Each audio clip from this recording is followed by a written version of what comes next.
अबे दूसरी क्लासें भी चल रही, चलने दो आराम से, है ना।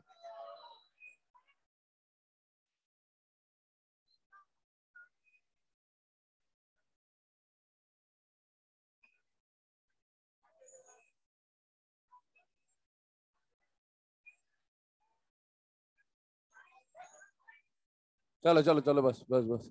हाँ, हो जाने दे यार, गुस्सा क्या हो गया, इंसान ही तो है, गुस्सा तो हो सकता है। चलो ठीक है, तसल्ली। आ जाओ भाई।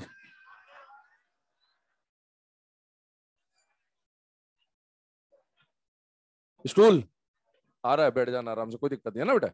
चलो, लास्ट क्लास में डिस्कशन जो हुआ था, नीचे वाले पेज में भाई कहां तक पहुंच गए थे? रिएक्शन विथ क्लोरीन चल रहा था शायद वहां भी, है ना। और यहाँ ऊपर भी अपन ने क्लोरीन तक ही डिस्कस किया था। नीचे वाले पेज में एग्जैक्ट लास्ट पॉइंट क्या, BeF2 और वो प्रिपरेशन हो गया था, BeF2 BeCl2। ऊपर भी करवा दिया BeF2 BeCl2 ने, एक बार मैच कर लेते हैं। एक एक पॉइंट पीछे है। अच्छा, बहुत बढ़िया, शाबाश। ये बात आज बराबर हो जाएगा सब, मतलब BeF2 और BeCl2 वाला प्रिपरेशन बचा हुआ है, ठीक है, बाकी सब तो हो गया। और एक KI2 वाला, ये पॉली वाला। हाँ हाँ बिल्कुल, मेगा क्लास। आज पूरा इस ब्लॉक खत्म होगा, उसके बाद ही जाएंगे। फिर उसके बाद गुर्दों फेफड़ों में जान बचे तो पी लोग भी पढ़ लें थोड़ा बहुत। चलो लो, हाँ गाना सुना देंगे, फिर उसके बाद लाइव परफॉर्मेंस देंगे उसके बाद, ठीक है। चलो सुनो मेरी बात ध्यान से। लास्ट क्लास में जो हम लोगों ने डिस्कशन किया था, रिएक्शन विथ हेलोजन्स के बारे में बात कर रहे, तो रिएक्शन विथ हेलोजन में आपको बोला था कि कोई भी एलिमेंट अगर हेलोजन से रिएक्शन करेगा तो ग्रुप 1 का हेलाइड MX टाइप का बनेगा और ग्रुप 2 का हेलाइड MX2 टाइप का बनेगा, ठीक है।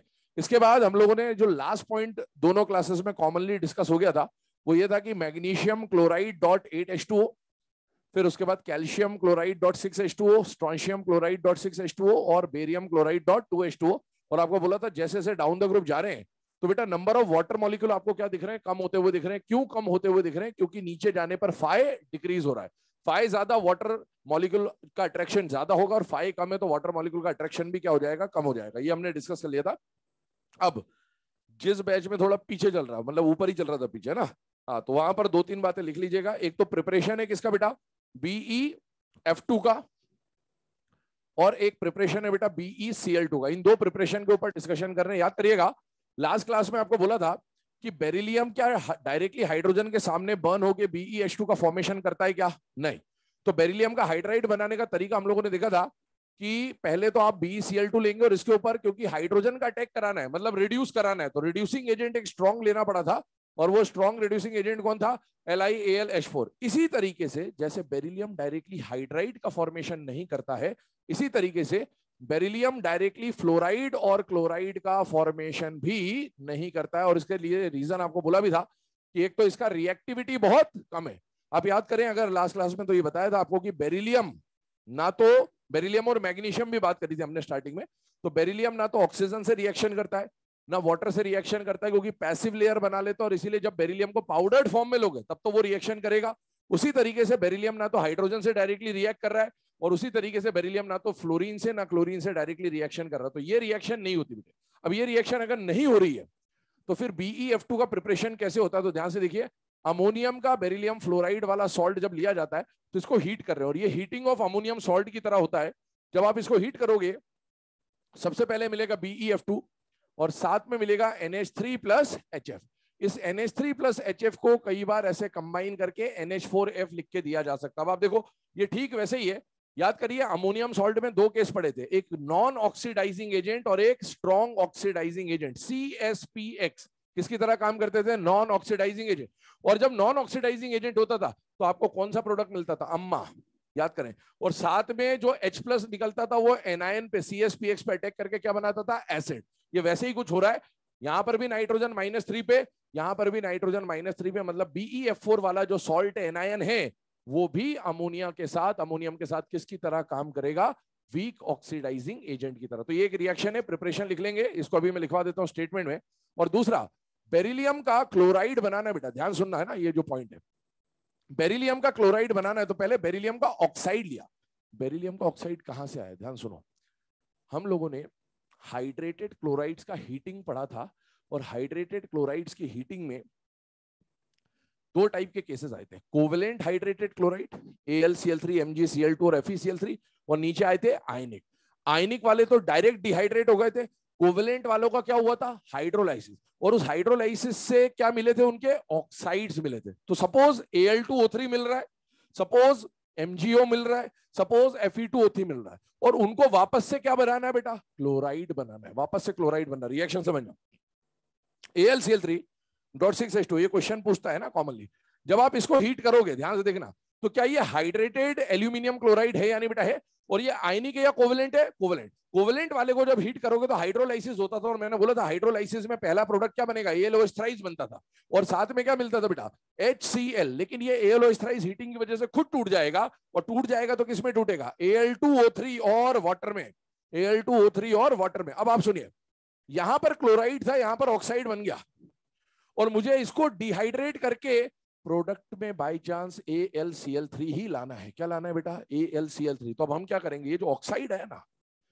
इस ऑक्साइड को लेंगे, इसका रिएक्शन कोक से कराएंगे, कार्बन से कराएंगे, और कार्बन एक रिड्यूसिंग एजेंट होता है, मेटलर्जी में हम लोग जानते हैं बहुत अच्छा रिड्यूसिंग एजेंट होता है, और ये क्या करता है, it converts metal oxide into metal, और जैसे ये मेटल ऑक्साइड को मेटल में बदलेगा तो एल्यूमिनियम मिल गया आपको, और अब उसके ऊपर हम लोग कौन सी गैस पास कर देंगे बेटा, क्लोरीन गैस पास कर देंगे, तो क्या मिल जाएगा, AlCl3। वही काम हम यहां पर कर रहे हैं। लास्ट क्लास में हमने ये पढ़ा था कि BeCl2 और MgCl2 जो है वो हाइड्रोलाइसिस दिखाते हैं, जबकि कैल्शियम, स्ट्रोंशियम और बेरियम के जो हाइड्रेटेड क्लोराइड होते हैं वो क्या दिखाते हैं बेटा, डिहाइड्रेशन। तो ये दिखाता है हाइड्रोलाइसिस। तो हाइड्रोलाइसिस से जैसे इसका ऑक्साइड मिला, वैसे इसका भी ऑक्साइड मिला। इस ऑक्साइड को अगर क्लोराइड में बदलना है तो पहले कार्बन रिडक्शन करा दीजिए, और फिर Cl2 पास कर दीजिए, तो इस तरह से आपके सामने किसका फॉर्मेशन हो जाएगा बेटा, BeCl2 का, साथ में कार्बन मोनोऑक्साइड बन जाएगा, पर वो लिख नहीं रहा हूं क्योंकि हमें मेन प्रोडक्ट चाहिए।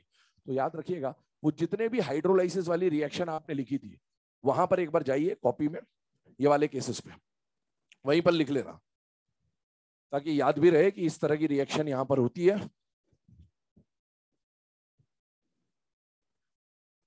ना। हीटिंग इफेक्ट में जाइए, वहां पर क्लोराइड वाले केस में हाइड्रेटेड कोवेलेंट क्लोराइड और हाइड्रेटेड आयनिक क्लोराइड, दो तरह के केस आपने पढ़े हुए। उसमें आयनिक वाले को देखो जरा ध्यान से, आयनिक वाला तो हाइड्रेटेड से डायरेक्टली डिहाइड्रेट हो रहा है, और क्लोराइड का क्लोराइड ही है, जबकि कोवेलेंट वाला क्लोराइड से किस में बदल रहा है, ऑक्साइड में, और हमें क्लोराइड को वापस क्लोराइड बनाना है। तो क्या करेंगे, जो ऑक्साइड है उसको कार्बन से रिएक्शन करा के क्लोरीन गैस पास कर देंगे। तो वो जितने भी ऑक्साइड बने थे उनके सामने कॉमन करके लिख लीजिएगा, all these oxides all these oxides are reduced with carbon, all these oxides are reduced with carbon। अबे मिला नहीं लाला तेरे को, अबे ये तो लिखा, ये अब भाई अगर किसी को नहीं मिला हो तो हीटिंग इफेक्ट, थर्मल डिकम्पोजिशन, उसमें पहला हीटिंग पढ़ा था हीटिंग ऑफ मेटल कार्बोनेट, दूसरा पढ़ा था बाइकार्बोनेट, तीसरा पढ़ा था हाइड्रोक्साइड, चौथा पढ़ा था नाइट्रेट, पांचवा पढ़ा था अमोनियम सॉल्ट, छठा पढ़ा था मेटल क्लोराइड। वहीं पहुंचना है, और उसमें केस 1 नहीं देखना है, higher oxidation state into lower, वो नहीं देखना है। केस 2 पे जाइए, और केस 2 के फर्स्ट पार्ट पे हाइड्रेटेड कोवेलेंट क्लोराइड, वहां पर बात चल रही है, ठीक है। तो वहां पर आप लिख लें, all these oxides are reduced with carbon, and then Cl2 gas is passed, and then Cl2 gas is passed to again convert them into chlorides, to again convert them into chlorides, to again convert them into chlorides। तो इन सारे elements का chloride कैसे बनाया जाएगा, तो उसका तरीका आपको बता दिया कि इस तरह से आपको क्लोराइड का फॉर्मेशन करना होता है, ठीक है। तो ये आप, है ना, अब इधर आ जाइए वापस, जो एस ब्लॉक में हम लोग देख रहे थे वहां पर अब इन दोनों के बारे में स्टेटमेंट लिखवा दे रहा हूं आपको।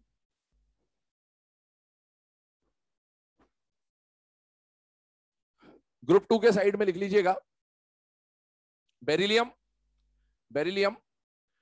cannot directly react with fluorine, beryllium cannot directly react with fluorine और chlorine. Beryllium cannot react directly with chlorine or fluorine to form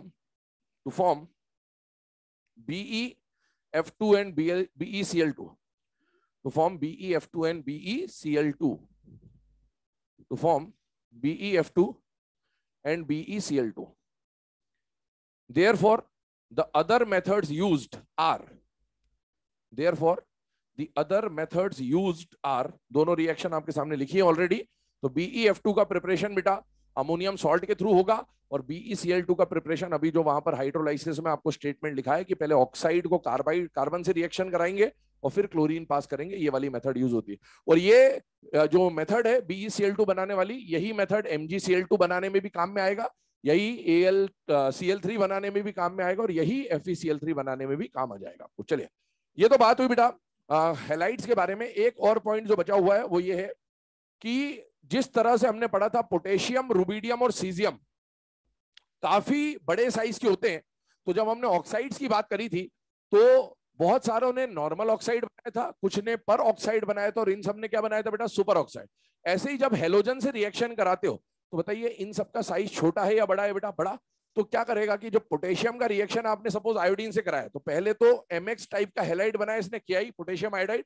लेकिन पोटेशियम आयोडाइड जो है, अभी इसमें जो पोटेशियम है उसका साइज और बड़ा है, मतलब वो और ज्यादा ऑक्सीजन की तरह और ज्यादा हेलोजन से भी रिएक्ट कर सकता है. और जब वो और ज्यादा हेलोजन से रिएक्शन करेगा तो यहां पर तो क्या बना था बेटा, नॉर्मल हैलाइड, और यहां पर क्या बन गया बेटा, पॉली हैलाइड. याद करिए, इसके बारे में हमने एग्जिस्टेंस और नॉन एग्जिस्टेंस में भी पढ़ा था कि I2 + I- गिव्स I3-. कौन कौन नहीं बनता था, F3- नहीं बनेगा, Cl3- नहीं बनेगा, लेकिन Br3- और I3- बनेगा. ये वही रिएक्शन है, तो इसको बोलते हैं बेटा पोटेशियम पॉली आयोडाइड. स्टेटमेंट बोल दे रहा हूं, लिख लेना इसके बारे में. Potassium can react with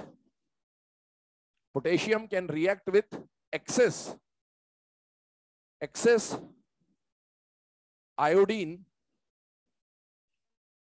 Potassium can react with excess iodine to form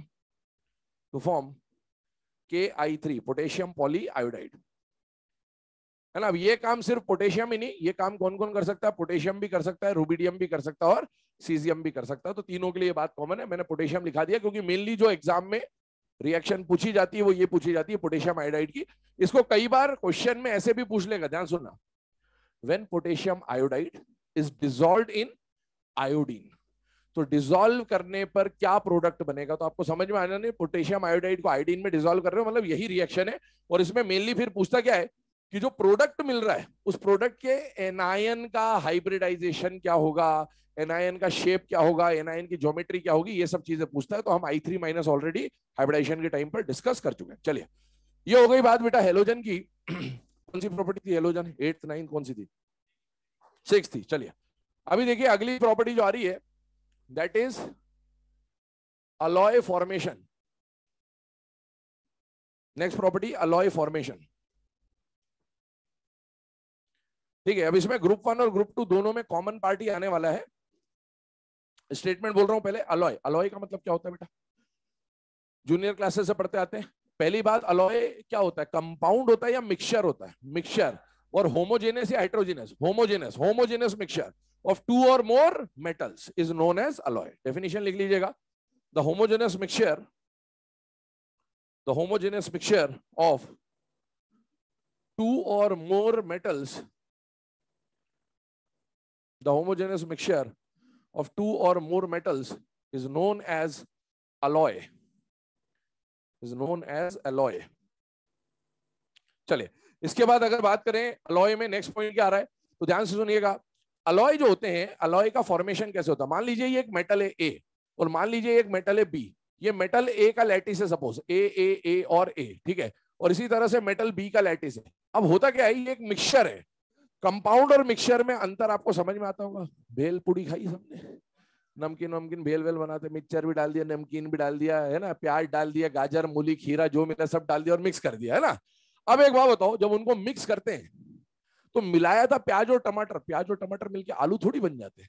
मतलब उनमें बेसिकली रिएक्शन नहीं हो रहा, सारी चीजें वहां रखी हुई है, उनके बीच में बॉन्डिंग नहीं होने वाली, ये मिक्सचर का मतलब होता है। तो अब जब इन दोनों को मिक्स करेंगे ना, तो क्या होगा, जैसे मान लीजिए ये ए का लेटिस था, तो ए के लेटिस में से कोई स्पेस खाली हो जाएगी और उसमें कौन आके सब्स्टिट्यूट हो जाएगा बेटा, बी। तो जो अलॉयज होते हैं उनको एक और नाम दिया जाता है, अलॉय को सब्स्टिट्यूशनल सॉलिड बोला जाता है। क्या बोला जाता है, सब्स्टिट्यूशनल सॉलिड। ऐसा सॉलिड जो सब्स्टिट्यूशन के थ्रू बन रहा है उसको क्या बोलते हैं बेटा, सब्स्टिट्यूशनल सॉलिड। अगला स्टेटमेंट लिख लेना अलॉय के बारे में, they are known as substitutional solids, they are known as substitutional solids, they are known as substitutional solids। चलिए नेक्स्ट पॉइंट लिखिएगा, metals having almost similar sizes, metals having almost similar sizes participate in alloy formation, metals having almost similar sizes participate in alloy formation। तो alloy में जो metals आप mix करने वाले हो उनके साइजेस क्या होने चाहिए बेटा, अप्रोक्सीमेटली सेम होने चाहिए। इधर देखिए, बाय चांस ये ए है और ये बी है, अब आपने सपोज यहां पर से ए का लेटिस खाली किया है ना, अब ए को खाली किया, तो बी इसमें तभी तो फिट हो पाएगा जब बी और ए का साइज क्या होगा बेटा, लगभग बराबर होगा। बाय चांस बी का साइज ऐसा होता, अब तो इसमें फिट कहां होगा, समझ सकते हो।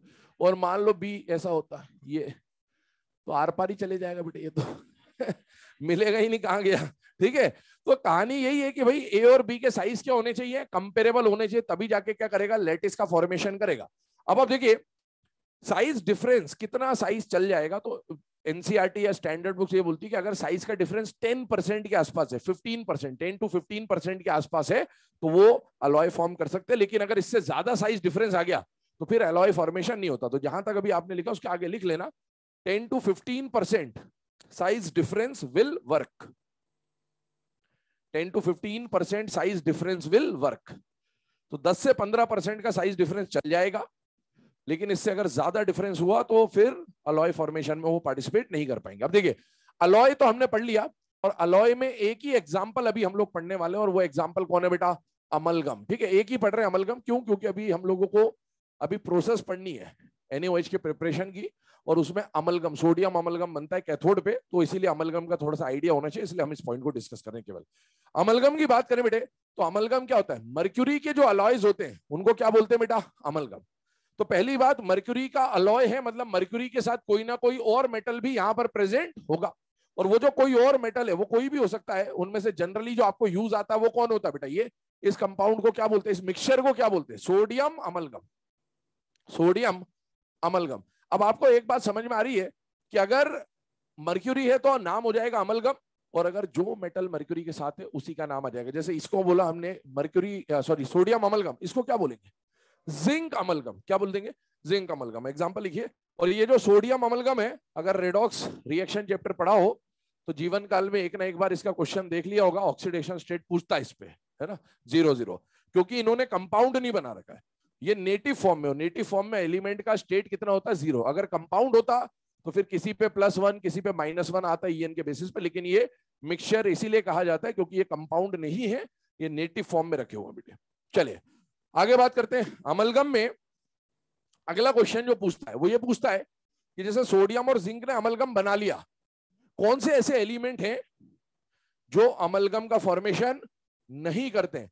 तो फेकोनी, इन तीनों की बहुत सारी प्रॉपर्टी सेम होती है, तो फेकोनी अमलगम नहीं बनाता। फेकोनी के अलावा प्लेटिनम और टंगस्टन, ये भी ऐसे एलिमेंट है जो अमलगम नहीं बनाते। नहीं बनाने का रीजन एक ही है, साइज डिफरेंस कंपेरेबल नहीं होगा तभी हो रहा है ना। तो नोट बना के स्टेटमेंट लिखिएगा, फेकोनी, platinum and tungsten do not participate in amalgam formation. फेकोनी, platinum and tungsten do not participate in amalgam formation. फेकोनी, platinum, tungsten do not participate in amalgam formation. है ना। अब इसमें प्लेटिनम और टंगस्टन अगर आप याद रख सकते हो तो याद रख लेना, वरना क्वेश्चन मेनली फेकोनी का आता है, तो कम से कम इन तीनों को आपको ध्यान रखना है बेटे। चलिए ये तो बात हो गई बेटा अलॉय फॉर्मेशन के बारे में। अब अलॉय फॉर्मेशन के बाद जो लास्ट प्रॉपर्टी हमें पढ़नी है, that is solubility in liquid ammonia. Solubility in liquid ammonia, important property है ना, बहुत बार क्वेश्चन आते हैं इसके ऊपर भी। Solubility in liquid ammonia,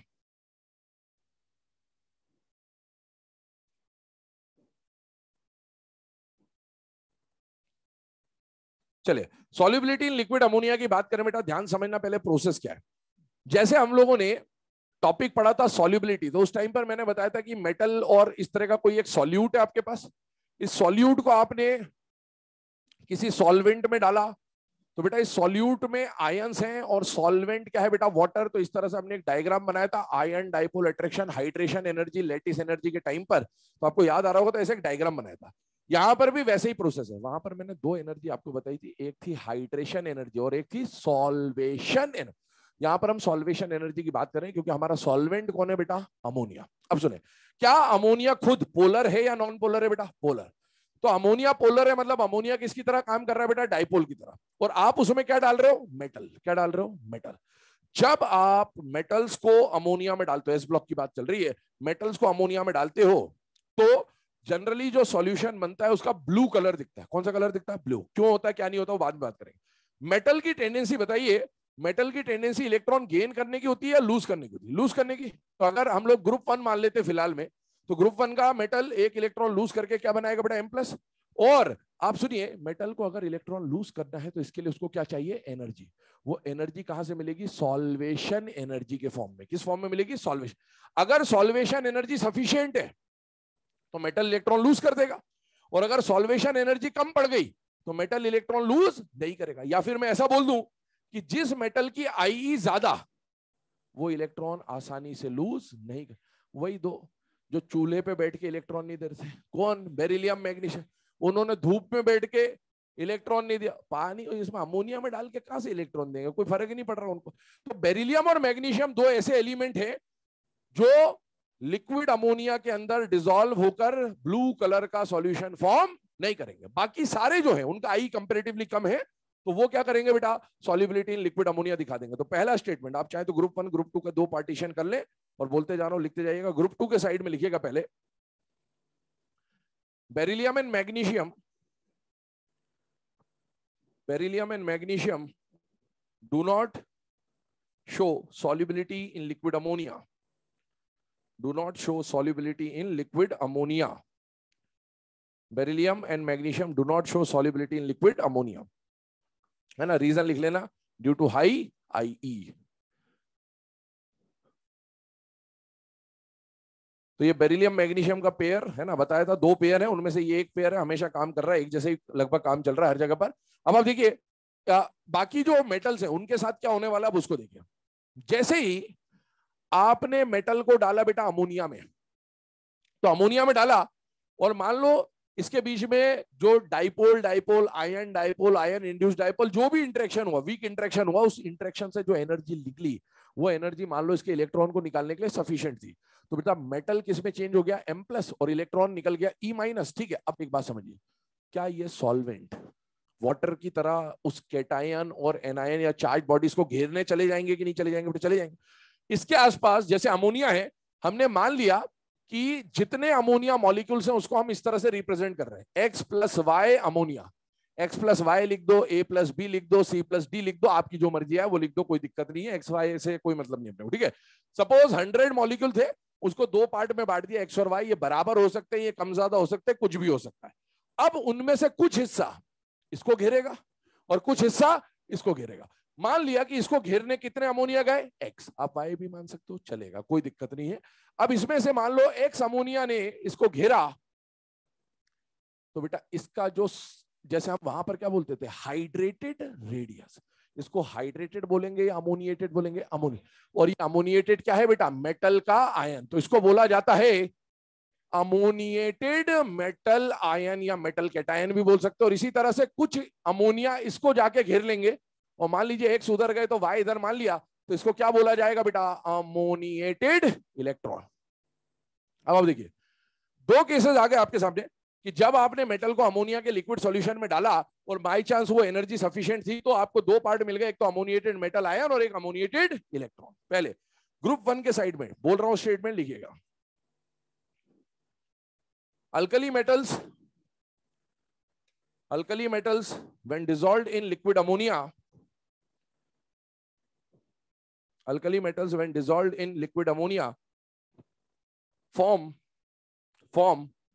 a blue colored solution,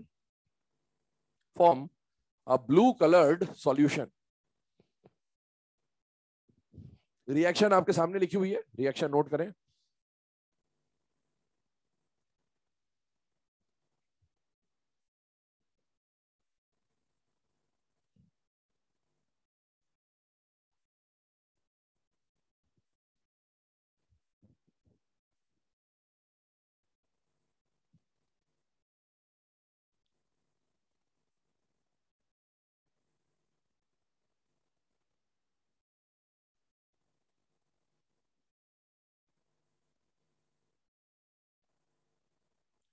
चलिए अभी इधर ध्यान देंगे।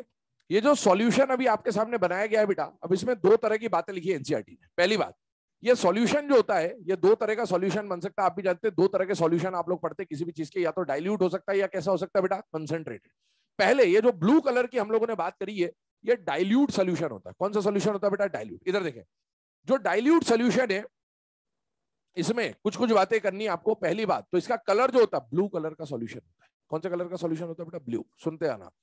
इसके बाद जो डाइल्यूट सॉल्यूशन है ये कैसा होता है बेटा? पैरामैग्नेटिक होता है। और ये कंडक्टिंग होगा या नॉन कंडक्टिंग होगा बेटा? कंडक्टिंग होगा। ये तीन चीजें आपसे पूछी जाती है डाइल्यूट के लिए भी और कंसंट्रेटेड में, दोनों डिफरेंशिएट करिएगा।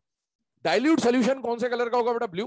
कैसा होगा? पैरामैग्नेटिक। और कैसा होगा? कंडक्टिंग। कंडक्टिंग समझ में आ रहा है? ये भी आयन, ये भी आयन, चार्ज मूव कर रहा है, सॉल्वेटेड है, चार्ज घूम रहा है, मतलब कंडक्टिविटी शो करेगा।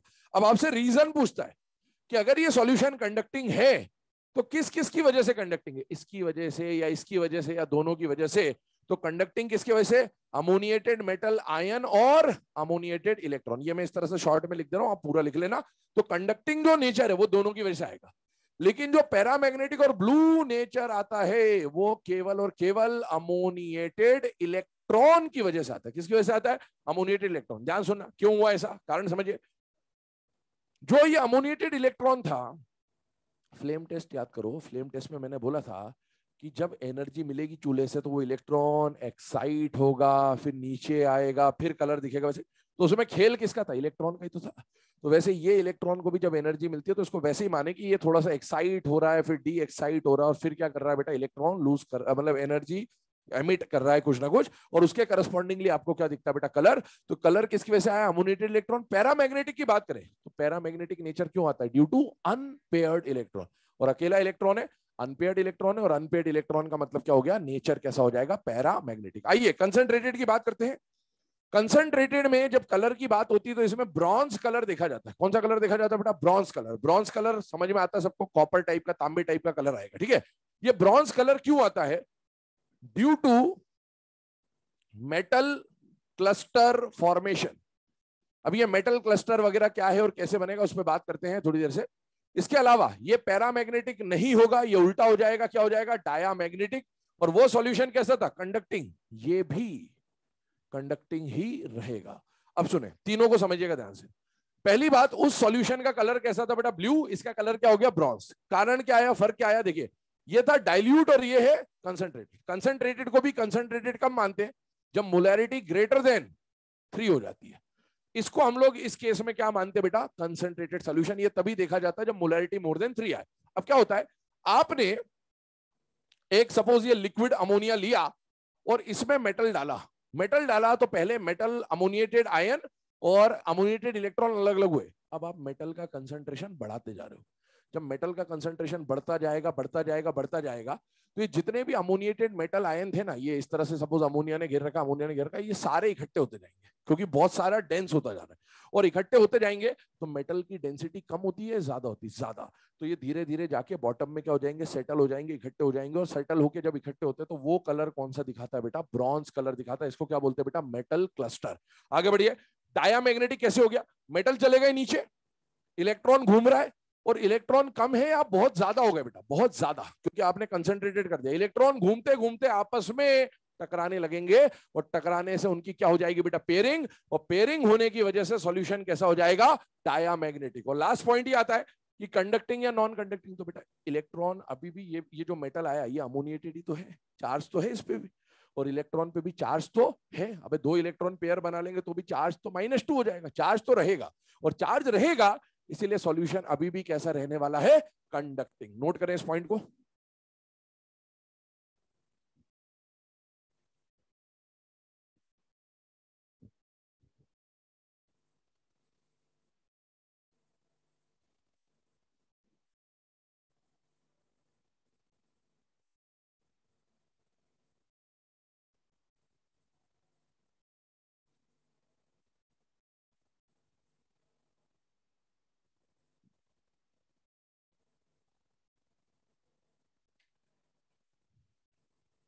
चलिए, ये दोनों पॉइंट लिखने के बाद अब चाहे ग्रुप 1 या ग्रुप 2 कहीं भी किसी भी साइड में लिख लें, when this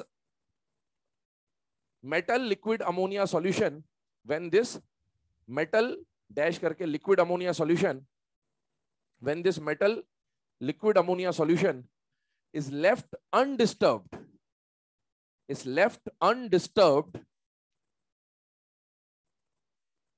for a long time, is left undisturbed for a long time, then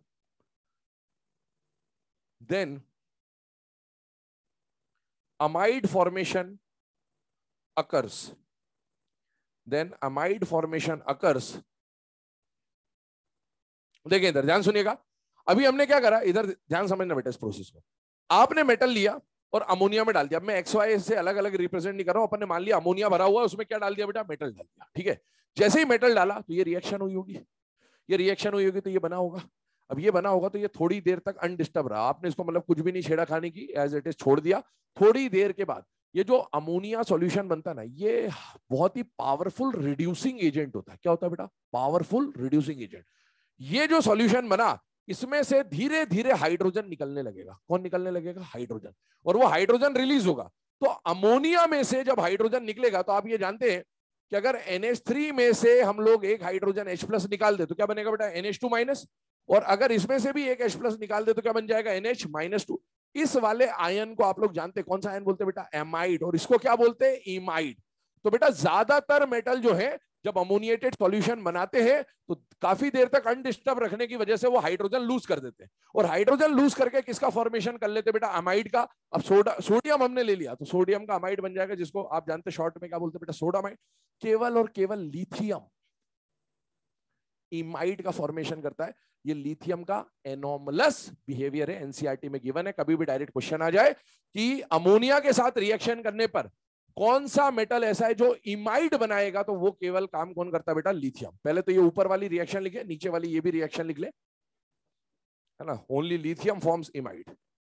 ये आप जब एनसीईआरटी पढ़ेंगे तो एनोमलस बिहेवियर ऑफ लिथियम में स्टेटमेंट दे रखा है कि lithium forms imide with ammonia. अब इसमें ना 2 तरह के क्वेश्चन बनेंगे। एक तो हमने क्या करा, अभी मैंने क्या बोला कि मेटल को हमने किस में डाला, लिक्विड अमोनिया में। ये क्वेश्चन कई बार ऐसे भी पूछेगा, इधर ध्यान सुनो, कि व्हेन अमोनिया गैस, लिक्विड नहीं बोला, when ammonia gas is pass through metal, तो भी यही रिएक्शन होती। चाहे लिक्विड अमोनिया में डाल दो, चाहे गैसियस अमोनिया पास कर दो, होना यही है।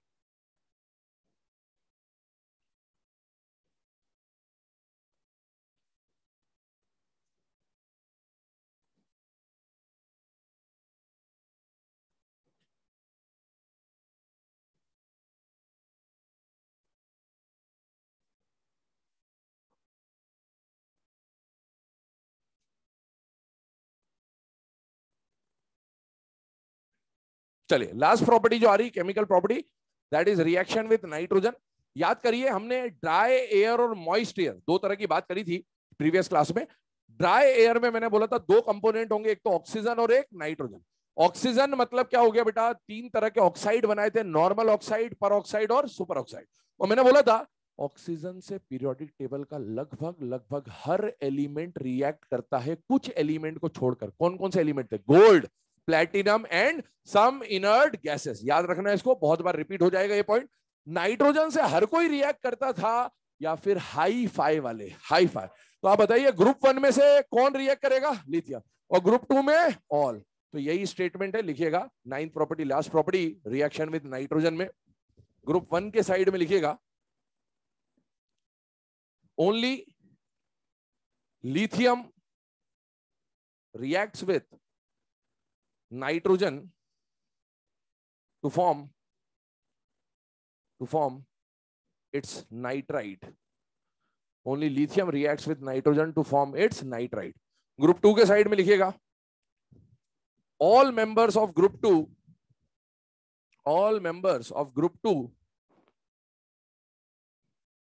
react with nitrogen to form their respective nitrides.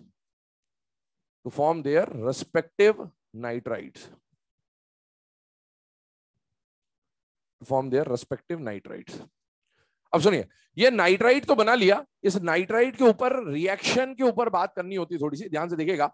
जब हमने लिथियम का रिएक्शन कराया बेटा N2 के साथ, तो किसका फॉर्मेशन हुआ? Li3n। नाइट्राइड का फॉर्मूला बनाना आता, आपको कोई दिक्कत नहीं। Li पे +1 है, N3 पे N पे 3- है। यहां पर देखिए, सपोज बेरिलियम लिया तो रिएक्शन कराया तो क्या बनेगा बेटा? Be3N2। या फिर मैग्नीशियम लिया और नाइट्रोजन से रिएक्शन कराया तो क्या बनेगा बेटा? Mg3N2। दो को ही दिखा रहा हूं मैं। अब सुनिए, रिएक्शन यहां तक तो ठीक है, इसमें कोई दिक्कत वाली बात नहीं। अब इसका हाइड्रोलाइसिस पढ़ना है आगे जाके पी ब्लॉक में। तो जब आप इस लिथियम नाइट्राइड या बेरिलियम या मैग्नीशियम के नाइट्राइड का वाटर से रिएक्शन कराते हो, इसका भी आप वाटर से रिएक्शन करा रहे हो और इसका भी आप वाटर से रिएक्शन करा रहे हो। अब बेटा वाटर से जब भी रिएक्शन होगा, पूरे सिलेबस में एक बात ध्यान रखना, आप तो वाटर को बस तोड़ दो दो हिस्सों में, H+ और OH-। और Li3n को तोड़ेंगे तो कैसे टूटेगा बेटा? Li+ और N3-। या बेरिलियम के नाइट्राइड को तोड़ोगे तो कैसे तोड़ोगे बेटा? Be+2 N3-। या मैग्नीशियम के नाइट्राइड को तोड़ोगे तो कैसे टूटोगे बेटा? इस तरह से। अब आप बताइए, इसका जो OH- है किस पे अटैक करेगा? लिथियम पे, बेरिलियम पे और मैग्नीशियम पे। तो लिथियम, बेरिलियम और मैग्नीशियम के क्या बनेंगे बेटा? हाइड्रोक्साइड। अब आप बताइए, OH ने अटैक करा प्लस वाले पे, तो यहां पर लिथियम हाइड्रोक्साइड का फॉर्मूला क्या बनेगा बेटा? LiOH। यहां पर वाटर का OH किस पे अटैक करेगा? बेरिलियम +2 पे, तो बेरिलियम का हाइड्रोक्साइड क्या बनेगा बेटा? BeOH twice. और यहां पर क्या बनेगा बेटा? OH अटैक करेगा मैग्नीशियम पे, तो मैग्नीशियम का हाइड्रोक्साइड क्या बनेगा बेटा? MgOH twice. वाटर की रिएक्शन जब भी आ जाए, वाटर को दो हिस्सों में तोड़ दो और अटैक करवा दो। और सुनिए, अब ये जो H+ है, किस पे अटैक करेगा? -3 तो 3 हाइड्रोजन अटैक करेंगे तो प्रोडक्ट आपको समझ में आता है क्या बनेगा बेटा? अम्मा। कौन सी गैस मिल जाएगी? अम्मा। तो आप देखिए, यहां पर अमोनिया गैस रिलीज हो रही है, यहां पर भी अमोनिया गैस रिलीज हो रही है और यहां पर भी अमोनिया गैस रिलीज हो रही है। आप याद करिए, हाइड्रोलाइसिस में आप एसिटिलाइड, एलिलाइड, है ना, इस तरह की चीजें पढ़ते हैं, मीथेनाइड, तो उसी में एक तो फॉस्फीन का भी प्रिपरेशन आ जाता है और एक अमोनिया भी आ जाता है। तो यही रिएक्शन आप पढ़ेंगे हाइड्रोलाइसिस के अंदर। तो इससे मतलब ये हुआ कि जब आप किसी मेटल नाइट्राइड को वाटर से रिएक्शन कराएंगे, हमेशा गैसियस प्रोडक्ट कौन सा मिलेगा बेटा? अम्मा गैस मिलेगी, मतलब अमोनिया गैस मिलने वाली है। अब ये क्वेश्चन आपसे एग्जाम में कैसे पूछ सकता है? इधर देखें ध्यान से ना, मैं एक हिंट दे रहा हूं आपको ऐसा दिया, ए रिएक्ट्स विथ ड्राई एयर। अब ड्राई एयर देखते ही दिमाग में बत्ती जल जानी चाहिए कि या तो O2 है या N2 है या दोनों है। ठीक है, ये दोनों ने रिएक्शन करके क्या बनाया? B। और B को जब आपने हाइड्रोलाइज कराया तो आपको मिला C+। अब आपसे पूछेगा कि ये A कौन है? Identify A। पहला ऑप्शन लिथियम, दूसरा ऑप्शन सोडियम, तीसरा ऑप्शन पोटेशियम और चौथा ऑप्शन रुबिडियम। क्या बात समझ में आ रही? कौन होगा? अभी तो लिखा है सामने, इसलिए हो गया एग्जाम में ना। समझ गए? अब इधर देखो, ध्यान सुनना, यहां पर देखो, इधर समझने की तरीके देखो बेटा। यहां पर वाटर आया, वाटर आ गया मतलब आपके दिमाग में हाइड्रोलाइसिस आ जाना चाहिए। क्या जाना चाहिए? हाइड्रो। और हाइड्रोलाइसिस करने पे कौन सा गैस मिल रहा है? अमोनिया। अब आप खुद सोचो, मतलब H+ ने अटैक करा होगा तब तो ये बना है। OH होता तो फिर तो इसका ऑक्सी एसिड बन जाता, भाई हाइड्रोक्साइड बनता। तो N पे क्या है? -3। N-3 का मतलब है किसका हाइड्रोलाइसिस हुआ? ये नाइट्राइड का। और नाइट्राइड अगर ड्राई एयर से बन रहा है तो कैसे बन रहा है? कोई ना कोई ऐसा होगा ना जो नाइट्रोजन से रिएक्ट कर रहा होगा, और इनमें से नाइट्रोजन से कौन रिएक्ट करता बेटा? लिथियम करता। तो तरीका अपने को पता होना चाहिए। अभी खैर हमको समझ में आ रहा है डायरेक्टली, क्योंकि हमने अभी डिस्कस किया, लेकिन हमेशा सीक्वेंस पता होना चाहिए इस तरह के क्वेश्चंस को सॉल्व करने का। क्या हुआ? लिख लो, बहुत बढ़िया।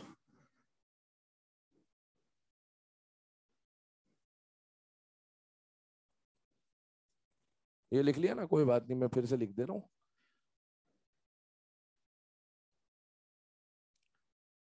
ये लो,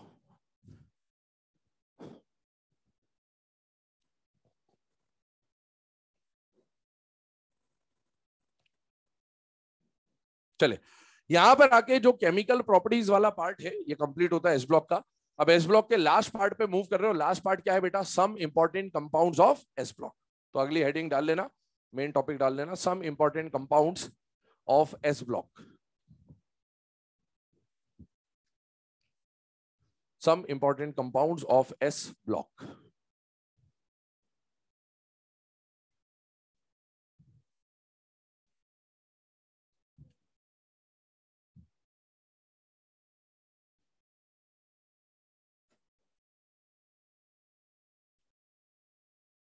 चलो बेटा, अब सम इंपॉर्टेंट कंपाउंड्स की अगर हम लोग बात करें तो उसमें जो सबसे पहला कंपाउंड आपको पढ़ना है वो कंपाउंड कौन सा है बेटा?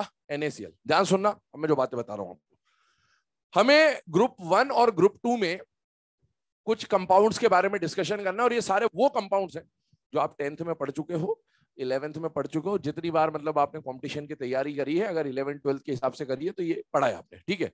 अब ध्यान सुनना, पहला कंपाउंड जो आपको पढ़ना है वो कौन पढ़ना है बेटा? NaCl। ग्रुप 1 में से आपको सोडियम के कंपाउंड्स पढ़ने बेसिकली, और ग्रुप 2 में आप जानते हैं पीओपी वगैरह हम लोग जिप्सम विप्सम पढ़ते हैं, है ना, स्लेट लाइम, क्विक लाइम। तो किसके कंपाउंड पढ़ने बेटा? कैल्शियम।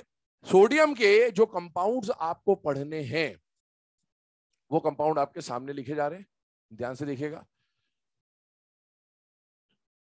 ये कंपाउंड्स, ठीक है। इसमें से हमेशा ध्यान सुनना जो बातें बोल रहा हूं। पहला कंपाउंड हम लोग कौन पढ़ेंगे बेटा? NaCl। क्यों पढ़ेंगे? क्योंकि बाकी तीनों को प्रिपेयर करने में ये काम आएगा, पहली बात, है ना। क्योंकि आपको जब भी एग्जाम में प्रिपरेशन आता है तो आपको एक चीज पता होनी चाहिए कि शुरुआत कहां से करनी है। तो एक बात आपको समझ में आ गई, इसका नाम क्या है बेटा? Caustic soda. इसका नाम क्या है? Baking soda. इसका नाम क्या है? Washing soda. तीनों सोडा के प्रिपरेशन में नमक का काम आएगा, मतलब NaCl का काम आने वाला है। ये एक आपको रिएक्टेंट पता चल गया बेसिकली इनका, कि इनकी रिएक्शन में कहीं ना कहीं NaCl की जरूरत पड़ने वाली है, और इसीलिए पहले हम किसको प्रिपेयर करेंगे? NaCl को। और सुनिए, ये NaCl जो है, इसका नाम, केमिकल नेम क्या है? Sodium chloride. क्या इसको रॉक सॉल्ट भी बोलते हैं? क्या इसको कॉमन सॉल्ट भी बोलते हैं? और इसको टेबल सॉल्ट, इसमें इंप्योर जब फॉर्म होता है उसको बोलते हैं टेबल सॉल्ट, उस पर बाद में बात करेंगे। ये जो रॉक सॉल्ट है, इसको इस टॉपिक के अंदर हम लोग बोलेंगे रॉक्सा। क्या बोलेंगे? सॉल्ट का LT हटा दिया और क्या बच गया है? रॉक्सा। राजस्थान में हर चीज को ये सा वो सा, ये सा समोसा, है ना, तो वैसे ये भी क्या होगा? रॉक्सा। एस ब्लॉक, है ना, कहानियों के माध्यम से पढ़ेंगे आप, और कहानियों के माध्यम से आप याद करेंगे, ठीक है। और प्रोडक्ट रटने की कोशिश मत करना, एग्जाम में जब ऑप्शन दिखेगा तो कहानी ऑटोमेटिकली याद आ जाएगी और टिक हो जाएगा, परेशान नहीं होना। इसका नाम क्या है? रॉक्सा। ठीक, आगे बढ़ेंगे इसमें। ये कौन है बेटा? NaOH। NaOH का नाम क्या होता है? केमिकल नेम सोडियम हाइड्रोक्साइड, और इसको क्या बोलते हैं? Caustic soda. क्या बोलते हैं? है ना। अब ये कॉस्टिक सोडा जो है, हाँ, कोस्टा, बहुत बढ़िया। इसको बोलेंगे हम लोग कौशिक। क्या बोलेंगे? कौशिक दा। क्या बोलेंगे? कौशिका। ये जैसे दादा लोग होते ना, ये दा वो दा, जैसे जैकी श्रॉफ को जानते हो? टाइगर श्रॉफ के अब्बा जी, हाँ, उसको उस जमाने में जैकी दादा बोलते थे। क्या बोलते थे? जैकी दादा। वैसे इसको क्या बोला, नाम क्या दिया? कौशिक सोडा को क्या बोल दिया अपन ने? कौशिक दा। ठीक है। अब सुने, ये कौशिक दा की पूरी एक फिल्म दिखाई जाएगी आपको, विजुअलाइज कराई जाएगी, जिसमें बहुत सारे लड़ाई झगड़े के सीक्वेंस होंगे और फिर बहुत सारी चीजें आएंगी उसमें, ठीक है। अभी सुनो, पहले ध्यान, हुआ करोगे तो लेट होगे। सुनो अभी मेरे को, इसका नाम सुनो, इसका नाम क्या है बेटा? Baking soda. तो बेकिंग सोडा का नहीं, बक्सा वक्सा कुछ नहीं करना, बेकिंग सोडा को बेकिंग सोडा ही रहने दो, ठीक है। हाँ, अननेसेसरी चीजों की ट्रिक बनाने की जरूरत है। इसको बेकिंग सोडा बोलेंगे और इसको बोलेंगे वॉशिंग सोडा। सुने मेरी बात, एक बात बताओ, अब इन दोनों की प्रिपरेशन की बात चल रही है, ध्यान सुनना। ये कौन सा सोडा है बेटा? Baking soda. हिंदी में बोलते खाने का सोडा, और इसको बोलते धावन सोडा, धोने वाला सोडा, है ना, वॉशिंग सोडा। तो एक बात बताओ, पहले खाते हो या धोते हो? अब बर्तन पहले खाया जाता है, उसके बाद धोया जाता है। तो पहले दोनों में से कौन प्रिपेयर होगा? ये खाने वाला चीज। और बाद में क्या प्रिपेयर होगा, धोना। पहले खाएंगे फिर धोएंगे, इस तरह की कहानी है ना। तो ये चार आपके सामने जो लिखे हुए हैं कंपाउंड्स, इनको आप सीक्वेंस वाइज पढ़ रहे हैं। और हम सबसे पहले किसके बारे में बात कर रहे हैं बेटा, रॉक्सा के बारे में, क्योंकि रॉक्सा की मदद से बाकी सबका क्या होगा बेटा, प्रिपरेशन होगा। अब सुनिए, सोडियम क्लोराइड जो है इसके प्रिपरेशन पे बात कर रहे हैं। आप नाम लिख लें बेटा, ये साइड में नाम लिखिएगा पहले तो, sodium chloride oblique rock salt oblique common salt, table salt मत लिखना बस, है ना। Sodium chloride oblique rock salt oblique common salt. चलिए, अब इनको शॉर्ट में हमने क्या बोला बेटा, रॉक्सा, ठीक है। वो कहानी को लिखना नहीं है, बस सुनना है, ठीक है। इधर देखें, प्रिपरेशन की बात कर रहे हैं बेटा। सबसे पहले तो एक बात बताइए, गांधी जी को जानते हो, है ना। सोशल पढ़ पढ़ के गांधी जी तो पढ़े, आधे से ज्यादा सोशल का वेटेज कौन है, गांधी जी, ठीक है। तो उनका एक सिविल डिसोबीडियंस मूवमेंट और नमक सत्याग्रह और ये सब पढ़े होते आपने। तो नमक सत्याग्रह में आप जानते हो किसके बारे में बात होती है, नमक के बारे में ना, नमक सत्याग्रह आंदोलन। तो इन्होंने क्या, अब नमक कैसे बनता है इतना सबको पता है, समुद्र में से पानी निकालते हैं, उसके साइड में चेम्बर्स होते हैं, वहां रख देते हैं, धीरे धीरे इवापोरेशन होता है, पानी उड़ जाता है, जो लेफ्ट ओवर बचता है वो क्या होता है, नमक। और उस नमक को फिर टाटा वाटा ले गए, फिर फ्री फ्लो आयोडाइज नमक, ये नमक वो नमक, देश का नमक, सब नमक बन गया, ठीक है। तो वही कंडीशन अब सुनना, कहां से मिला, समुद्र से मिला, सी से मिला। हिंदू माइथोलॉजी के हिसाब से देवताओं में और असुरों में एक बार युद्ध हुआ था, जिसको बोलते हैं समुद्र मंथन। और उस समुद्र मंथन से बहुत सारी चीजें अवतरित हुई थी, है ना।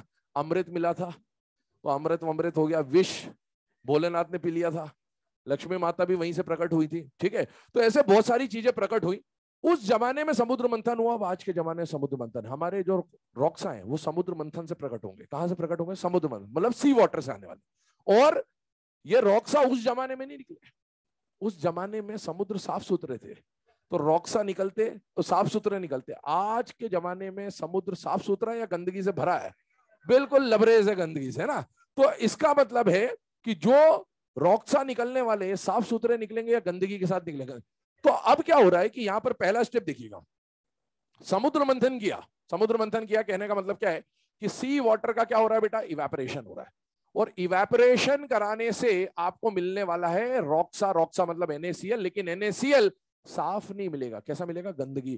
क्रूड मतलब वैसे कच्चा होता है, क्रूड का मतलब क्या होता है, कच्चा। लेकिन कच्चे का कहने का मतलब है इसमें इंप्योरिटीज होती है, जो स्टेप आएगा नेक्स्ट, है ना। अब आप देखो सेकंड, इसमें कुछ इंप्योरिटीज होती है। हमारे रॉक्सा कैसे निकले, गंदगी वाले निकले। तो इनकी पहले गंदगियों की बात करें, क्या क्या गंदगी है इनके अंदर, है ना। तो इनके अंदर गंदगी है काना का सल्फेट, कौन सी गंदगी है, और माझी का क्लोराइड। क्या क्या है गंदगी बताइए, काना का सल्फेट और माझी का। ये एग्जाम 2019 में आया हुआ क्वेश्चन है, ठीक है, पता होना। जब याद है तो याद है, वरना फिर आंसर के आने के बाद ही याद होता है ना, फिर इसको एक लाइन को याद करते रहते साल भर, ठीक है। क्या कौन कौन सी गंदगी मिली, काना का सल्फेट और माझी का क्लोराइड। अब सुने, एग्जाम में हो सकता है तुम लोगों के साथ बहुत सारी दुर्घटनाएं होती हैं, तो हो सकता है दुर्घटना के कारण, अरे ऐसा भी तो हो सकता है। अबे तो इसके प्रिपरेशन में इसी की गंदगी थोड़ी मिलेगी, क्या बात समझ आ रही है। हाँ, छोटी छोटी मगर मोटी बात है, ठीक है। हाँ, तो ये ध्यान रखना बेटा, कभी ऐसा दुर्घटना हो जाए तो तरीका बता दिया दुर्घटना से बाहर आने का, ठीक है। हाँ, सारे हथकंडे जब सीखते तो पूरे इधर से उधर तक सीखने चाहिए, ठीक है। हाँ, अब सुने, काना का सल्फेट और माझी का क्लोराइड ये मिल गया। अब क्या करा कि ये जो गंदगी मिली, भैया रॉक्सा गंदे निकले, तो अब इनको नहलाना पड़ेगा, तभी तो गंदगी दूर होगी। तो अब इनको नहला दो। तो ये जो क्रूड NaCl है, इसमें हम लोग वाटर पास कर देंगे। क्या पास कर देंगे, वाटर। अब नहलाया तो कुछ गंदगियां बाहर। अब कौन सी गंदगी बाहर होगी, जो इनसॉल्युबल इंप्योरिटीज होंगी। कौन सी इंप्योरिटीज, इनसॉल्युबल। तो आपने जैसे ही पानी मिलाया, बेसिकली आपने एक सॉल्यूशन बनाया। सॉल्यूशन में कुछ पार्ट सॉल्युबल होगा और कुछ पार्ट इनसॉल्युबल होगा। इनसॉल्युबल वाला जो पार्ट है उसको तो हम फिल्टर करके बाहर कर देंगे। तो अभी पहले आप जो इंप्योरिटी हटाओगे वो कौन सी इंप्योरिटी हटेगी बेटा, insoluble impurities are filtered out. insoluble impurities are filtered out। ये बेसिकली जो इनसॉल्युबल इंप्योरिटी आपने हटाई वो ये है बेटा, काना का सल्फेट जो है ये इनसॉल्युबल होता है जनरली, तो इसको हमने क्या कर दिया बेटा, फिल्टर आउट कर दिया। अब रॉक्सा के साथ अभी भी कौन कौन सी गंदगी जुड़ी हुई बेटा, माझी का क्लोराइड। ये जो पार्ट बचा, देखो इंप्योरिटी, अब आपने जब छाना तो पीपीटी हट गया, इनसॉल्युबल जो था, और जो बचा हुआ पार्ट है, जो सॉल्यूशन बचा, उसको बोलते हैं फिल्ट्रेट। क्या बोलते हैं, फिल्ट्रेट। तो अब अगले स्टेप में आ रहा है कि जो फिल्ट्रेट था, फिल्ट्रेट मतलब जो बचा हुआ सॉल्यूशन था, उसमें आप HCl गैस पास करेंगे। क्या पास करेंगे? HCl gas. क्योंकि chloride chloride chloride common ion effect की वजह से सबसे पहले NaCl जो है वो प्रेसिपिटेट आउट हो जाता है। NaCl gets precipitate out. तो ये पूरा इसका प्रिपरेशन होता है किसका? रॉक्सा का प्रिपरेशन। देखो फिर से सुनो, अब इधर ध्यान दो, उधर बोर्ड छोड़ दो, इधर ध्यान दो। क्या बोला मैंने? रॉक्सा का मतलब क्या हो गया? Rock salt. रॉक सॉल्ट मतलब NaCl। रॉक्सा कहां से प्रकट हुआ? समुद्र मंथन से। समुद्र मंथन का समझ में आ गया क्या? सी वाटर। समुद्र मंथन किया, सी वाटर का क्या किया? इवेपोरेशन। जो रॉक्सा मिले साफ सुथरे थे, गंदगी वाले? गंदगी किस किस की थी? काना का सल्फेट और माझी का। आपको यहां याद हो ना हो, एग्जाम में जब ऑप्शन दिखेगा तो सब बातें अपने आप याद आने लगेंगी आपको। काना का सल्फेट और माझी का क्लोराइड। फिर क्योंकि वो गंदे थे तो उनको नहलाया। नहलाया तो कुछ इंप्यूरिटी जो इनसॉल्युबल थी वो हट गई। वो बेसिकली कौन है? काना का सल्फेट। पर एनसीईआरटी ने लिखा नहीं है काना का सल्फेट फिल्टर होता है, ऐसा नहीं, बस उन्होंने स्टेटमेंट दिया तो मैंने वही लिखवा दिया आपको। ठीक है, अब कुछ इनसॉल्युबल इंप्यूरिटी फिल्टर आउट हो गई। जो बचा हुआ फिल्ट्रेट था उसमें से क्या पास कर दिया? HCl। HCl पास किया। NaCl की सॉल्युबिलिटी इनमें सबसे कम है, इस वजह से NaCl क्या हो जाता है बेटा? प्रेसिपिटेट आउट हो जाता है। पहले ये लिखो फटाफट प्रिपरेशन।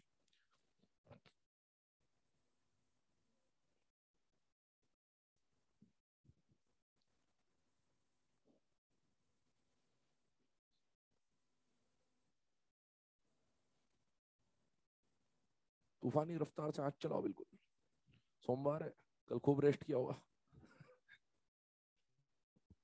लिखो लिखो जल्दी लिखो। मॉड्यूल वॉड्यूल सॉल्व कर लिया? बॉन्डिंग का है ना?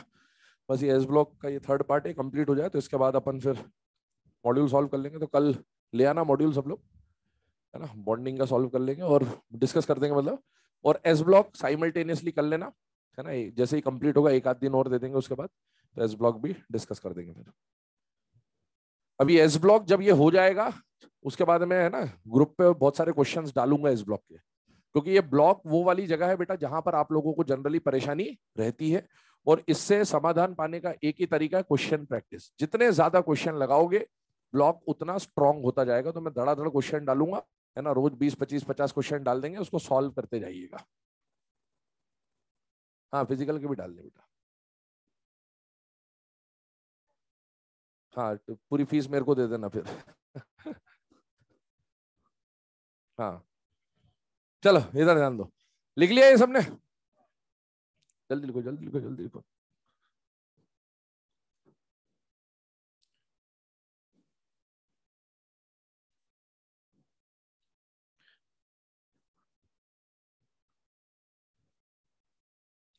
चले बेटा, अब यहां पर मैंने आपको क्या बोला कि जो NaCl है वो क्या हो जाता है बेटा? प्रेसिपिटेट आउट हो जाता है। अभी भी आप देखो सॉल्यूशन में जिसमें क्या कौन कौन था बेटा? माझी का क्लोराइड था और NaCl था। NaCl तो पीपीटी आउट हो गया। सॉल्यूशन के अंदर कौन कौन बच गया? माझी का क्लोराइड। एनसीईआरटी ने लाइन लिखी हुई है कि मैग्नीशियम एंड कैल्शियम, इसी के प्रिपरेशन में, magnesium and calcium chloride remain dissolved in solution due to their greater या हायर सॉल्युबिलिटीज। तो वो स्टेटमेंट भी लिखा दे रहा हूं, आपको पता है। ये तो पीपीटी हो गया, बाकी सॉल्यूशन में कौन कौन बचा? MgCa, है ना? तो अगला स्टेटमेंट लिख लेना, magnesium chloride and calcium chloride, माझी का chloride, remains dissolved in solution, remains dissolved in solution due to higher solubility. MgCl2 and CaCl2 remain dissolved in solution due to higher solubility. चलिए, ये तो NaCl का preparation के बारे में बात हो गई बेटा। पूरा रॉक्सा का जो भी प्रिपरेशन था वो बता दिया आपको। अब इसमें एक और टर्म के ऊपर डिस्कशन कर रहे हैं, और वो टर्म कौन सी है? मैंने ऊपर आपको सॉल्ट वॉल्ट के नाम लिखाए थे, बट उसमें मैंने बोला था कि टेबल सॉल्ट को इंक्लूड नहीं करना। टेबल सॉल्ट बेसिकली ये जो NaCl है, जो प्योर NaCl मिला, इसको हम लोग क्या बोल रहे हैं? Sodium chloride. इसी को हम लोग क्या बोल रहे हैं? Rock salt. और इसी को हम लोग क्या बोल रहे हैं बेटा? Common salt. टेबल सॉल्ट में NaCl के साथ साथ कुछ इंप्यूरिटीज मिलेगी, और वो इंप्यूरिटीज माझी के क्लोराइड की होगी। कौन सी इंप्यूरिटीज होगी? मतलब बेसिकली ये वाला जो पार्ट अभी आपको मिला, ये this is table salt, this is table salt. अब आप ये जानते हो, है ना, ये बहुत कॉमन सी प्रोसेस है, सबने सुन रखा होगा बहुत बार भी। आप किसी ढाबे वाबे पे चले गए, मेस में खाना खाते ही हो, है ना? किसी 5 स्टार ढाबे पे चले गए, 5 स्टार ढाबे पे ना, या किसी 5 स्टार होटल पे चल गए जिसने नाम लिख रखा 5 स्टार और है आधा स्टार ही, है ना, अंदर से। ठीक है, तो ऐसे किसी भी होटल वगैरह पे है ना चले गए अपन, तो वहां पर हम जानते टेबल पे नमक रखा ही रहता है डब्बे में। वो नमक जो रहता है, मौसम जब बारिश वाला होता है या ह्यूमिड वाला होता है तो जनरली वो नमक मॉइस्चर कंटेन कर लेता है, गीला हो जाता है।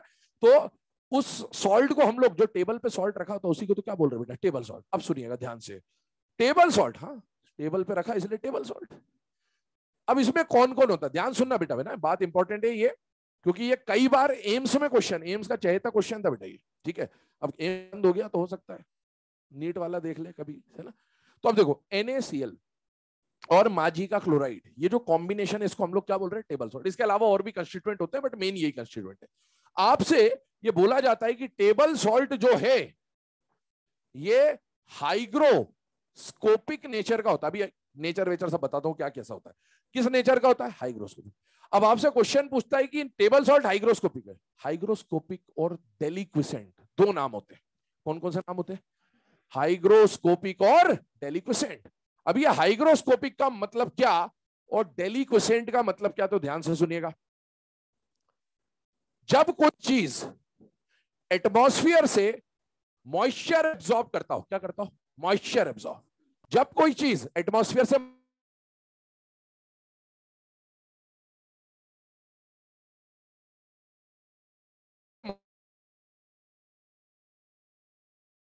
एटमॉस्फेयर से सराउंडिंग से क्या करना है, मॉइस्चर एब्जॉर्ब करना है। अगर कोई चीज सराउंडिंग से मॉइस्चर एब्जॉर्ब करके सिर्फ वेट हो जाए, गीला हो जाए, तो उसको क्या बोलते हैं, हाइग्रोस्कोपिक। हाइग्रोस्कोपिक में मॉइस्चर एब्जॉर्ब करेगा, लेकिन कब तक एब्जॉर्ब करेगा, गीला होने तक, ठीक। अगर कोई चीज एटमॉस्फेयर से मॉइस्चर एब्जॉर्ब कर रही है और गीली हो जाए, और गीली होने के बाद भी मॉइस्चर एब्जॉर्ब करना कंटिन्यू रखे और एब्जॉर्ब करते करते करते करते करते करते उसी में डिसॉल्व हो जाए, तो ऐसी चीज को क्या बोलते हैं बेटा, डेलिक्विसेंट। ध्यान सुनिएगा, कोई चीज अगर मॉइस्चर एब्जॉर्ब कर रहा है तो उसको क्या बोला गया बेटा, हाइग्रोस्कोपिक भी डेलिक्विसेंट भी, मॉइस्चर एब्जॉर्ब करने तक। पर आगे की पिक्चर पूरी बाकी है। तो अगर कोई चीज मॉइस्चर एब्जॉर्ब करते करते सिर्फ गीला हो जाए, उसके आगे वो मॉइस्चर एब्जॉर्ब ना करे, तो उसको क्या बोलते हैं, हाइग्रोस्कोपिक। और मॉइस्चर एब्जॉर्ब करते करते कब तक, जब तक उसमें डिसॉल्व नहीं हो जाता, उसके बाद भी वो कंटिन्यू रखेगा ही। ऐसी चीजों को क्या बोलते हैं बेटा, डेलिक्विसेंट। एक बात बताइए, क्या जितनी भी डेलिक्विसेंट चीजें हैं सब हाइग्रोस्कोपिक होगी या नहीं होगी, क्योंकि पहले तो गीले ही हुआ होगा ना। पर all hygroscopic substance are not deliquescent but all deliquescent substances are hygroscopic. क्या बात समझ में आ रही बेटा। तो इसको आप अलग से मार्जिन में लिख लेना, मैं शॉर्ट में बोल दिया।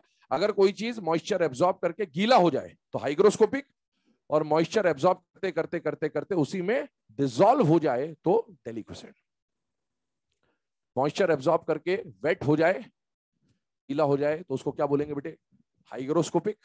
और मॉइस्चर एब्जॉर्ब करते रहे और डिसॉल्व होने लग जाए, सॉल्यूशन बना ले, उसको बोलेंगे डेलिक्विसेंट।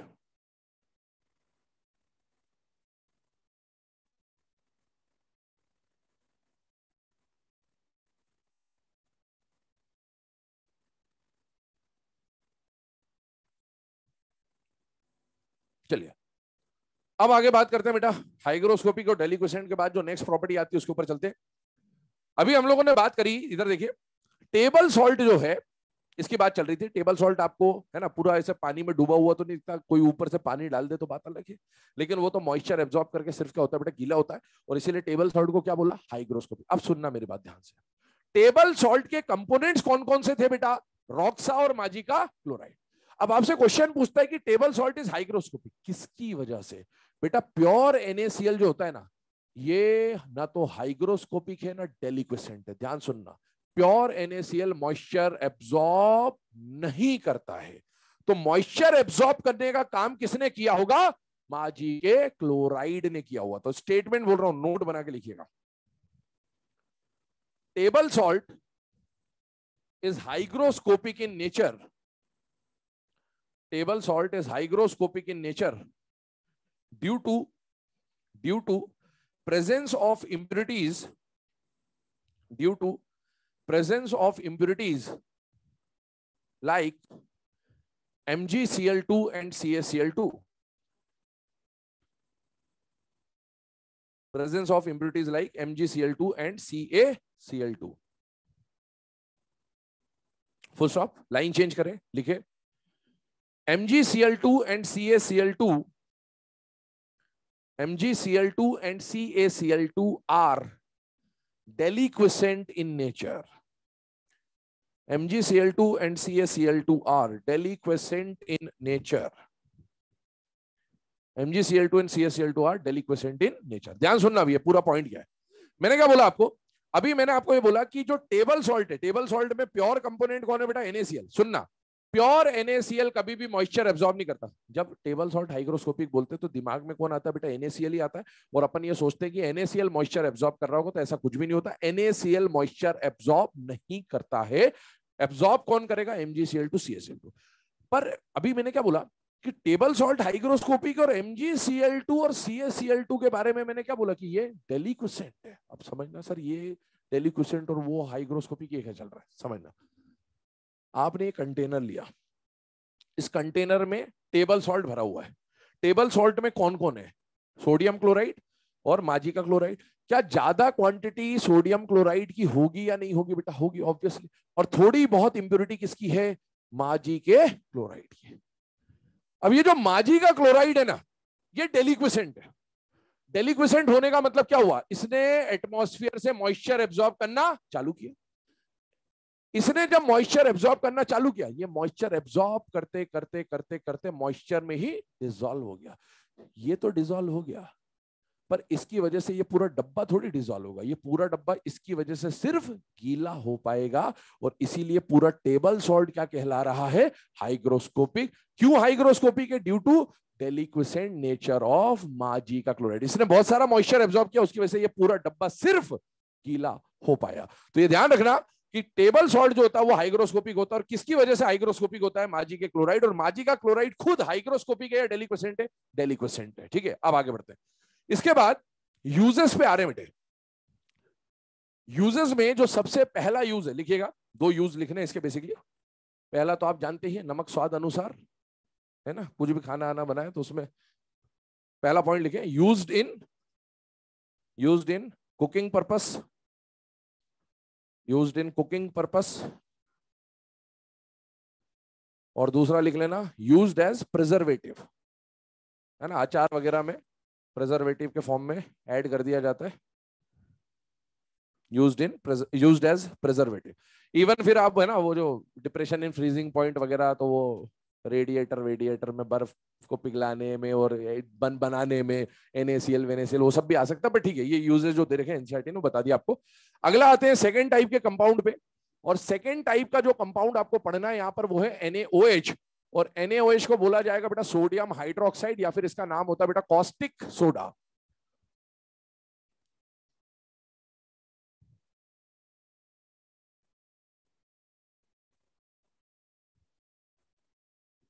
चलिए, सेकेंड जो कंपाउंड हमें पढ़ना है बेटा, दैट इज सोडियम हाइड्रोक्साइड, या फिर इसको क्या बोल रहे हैं बेटा, कॉस्टिक सोडा।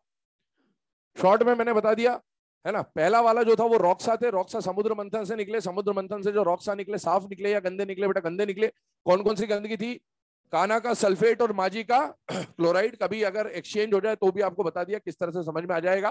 फिर वो जो गंदगी थी उसको हटाने के लिए पहले उसको नहलाया, पानी मिलाया तो जो इनसॉल्युबल इम्प्योरिटी हट गई। फिर जो सॉल्यूशन था उसमें HCl पास किया, HCl पास करते NaCl, पीपीटी आउट हो जाएगा। और कैल्शियम और माजी का जो क्लोराइड है, मतलब बेसिकली वो कहां रह जाएगा, सॉल्यूशन में। माजी का क्लोराइड हाइग्रोस्कोपिक या डेलिक्वेसेंट, डेलिक्वेसेंट। और टेबल सॉल्ट इनकी वजह से क्या हो जाता है, हाइग्रोस्कोपिक। चलिए आगे बढ़ते हैं। सोडियम हाइड्रोक्साइड कौशिकदा की तरफ आ रहे हैं। अब मूवी स्टार्ट हो रही पूरी। बहुत इंपॉर्टेंट कंपाउंड है, पहली बात पूरे एस ब्लॉक का सबसे लेंदी कंपाउंड यही है, क्योंकि इसकी रिएक्शन आपको पूरे यहां से लेकर पी ब्लॉक तक, डी ब्लॉक तक पढ़नी होती है। आपने रिडॉक्स रिएक्शन नाम का चैप्टर पढ़ा होता है एनसीईआरटी में। रिडॉक्स रिएक्शन में डिसप्रोपोर्शनेशन रिएक्शन नाम का एक चीज है। आप आगे जाके सिलेबस में फास्फोरस का NaOH से डिसप्रोपोर्शनेशन पढ़ोगे, सल्फर का NaOH से डिसप्रोपोर्शनेशन पढ़ोगे, क्लोरीन का हॉट एंड कंसंट्रेटेड NaOH के साथ, कोल्ड एंड डाइल्यूट NaOH के साथ डिसप्रोपोर्शनेशन पढ़ोगे। हर जगह NaOH काम में आएगा। वो सारी रिएक्शन हम यहीं पर पढ़ रहे होंगे, इसलिए ये थोड़ा सा आपको लेंदी अभी फिलहाल के लिए लग सकता है, लेकिन सारी NaOH की रिएक्शन एक जगह पर बता दी जा रही है, ताकि आप जब पढ़े तो आपको कौशिकदा से NaOH देखते ही कौशिकदा याद कर लेना, सब यही मिल जाएगा। ठीक है, आइए इधर NaOH की बात कर रहे हैं। सोडियम हाइड्रोक्साइड कौशिकदा, फिल्म का सीन पहला, ये हीरो है मूवी का। तो पहला इसका इंट्रोडक्शन, दरवाजा दरवाजा टूटा और कौशिकदा की एंट्री है ना। कौशिकदा की एंट्री तो पहले हीरो को हमेशा ऐसे ऊपर से नीचे तक दिखाते हैं, वैसे तो हीरोइनों को दिखाते पर अभी तो हीरो को ही देख लो, है ना। हाँ अभी सुने, इसमें कौशिकदा के अपीयरेंस के बारे में बात करी। पहली बात, कौशिकदा कैसे हैं बेटा, गोरे चिट्टे हैं, कैसे कैसे हैं, है ना। दूसरा, कौशिकदा स्ट्रांग है, अबे हीरो है तो पहलवान तो बनना ही पड़ेगा थोड़ा सा, तो कैसे हैं, गोरे हैं, स्ट्रांग है और दिल वाले हैं, कैसे हैं, दिल वाले। पहली बात, फिजिकल अपीयरेंस बताया मैंने, क्या क्या है, पहला बात बताइए, गोरे चिट्टे हैं, दूसरा स्ट्रांग है, तीसरा दिल वाले। पहला पॉइंट जो आपको बताया, गोरे चिट्टे व्हाइट, इसका मतलब है ये कलर के बारे में बात हो रही है, व्हाइट क्रिस्टलाइन पाउडर या सॉल्ट होता है। दूसरा strong, it is a strong base, NaOH is a strong base.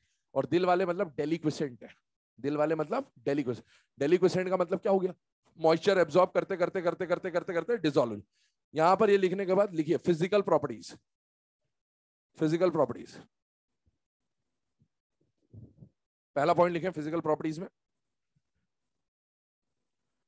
It is a white crystalline powder, it is a white crystalline powder, it is a white crystalline powder. Second point, it is a strong base, it is a strong base. और तीसरा, it is deliquescent in nature, it is deliquescent in nature. ठीक है, तो ये इनका physical appearance हो गया बेटा, है ना, बिल्कुल सफेद साफ सुथरे गोरे चिट्टे हैं। दूसरा, मजबूत शरीर है इनका, बिल्डअप बहुत स्ट्रांग है। और उसके बाद बोला तो दिल वाले हैं, तभी तो हीरो है ना, इस तरह की बात हो रही।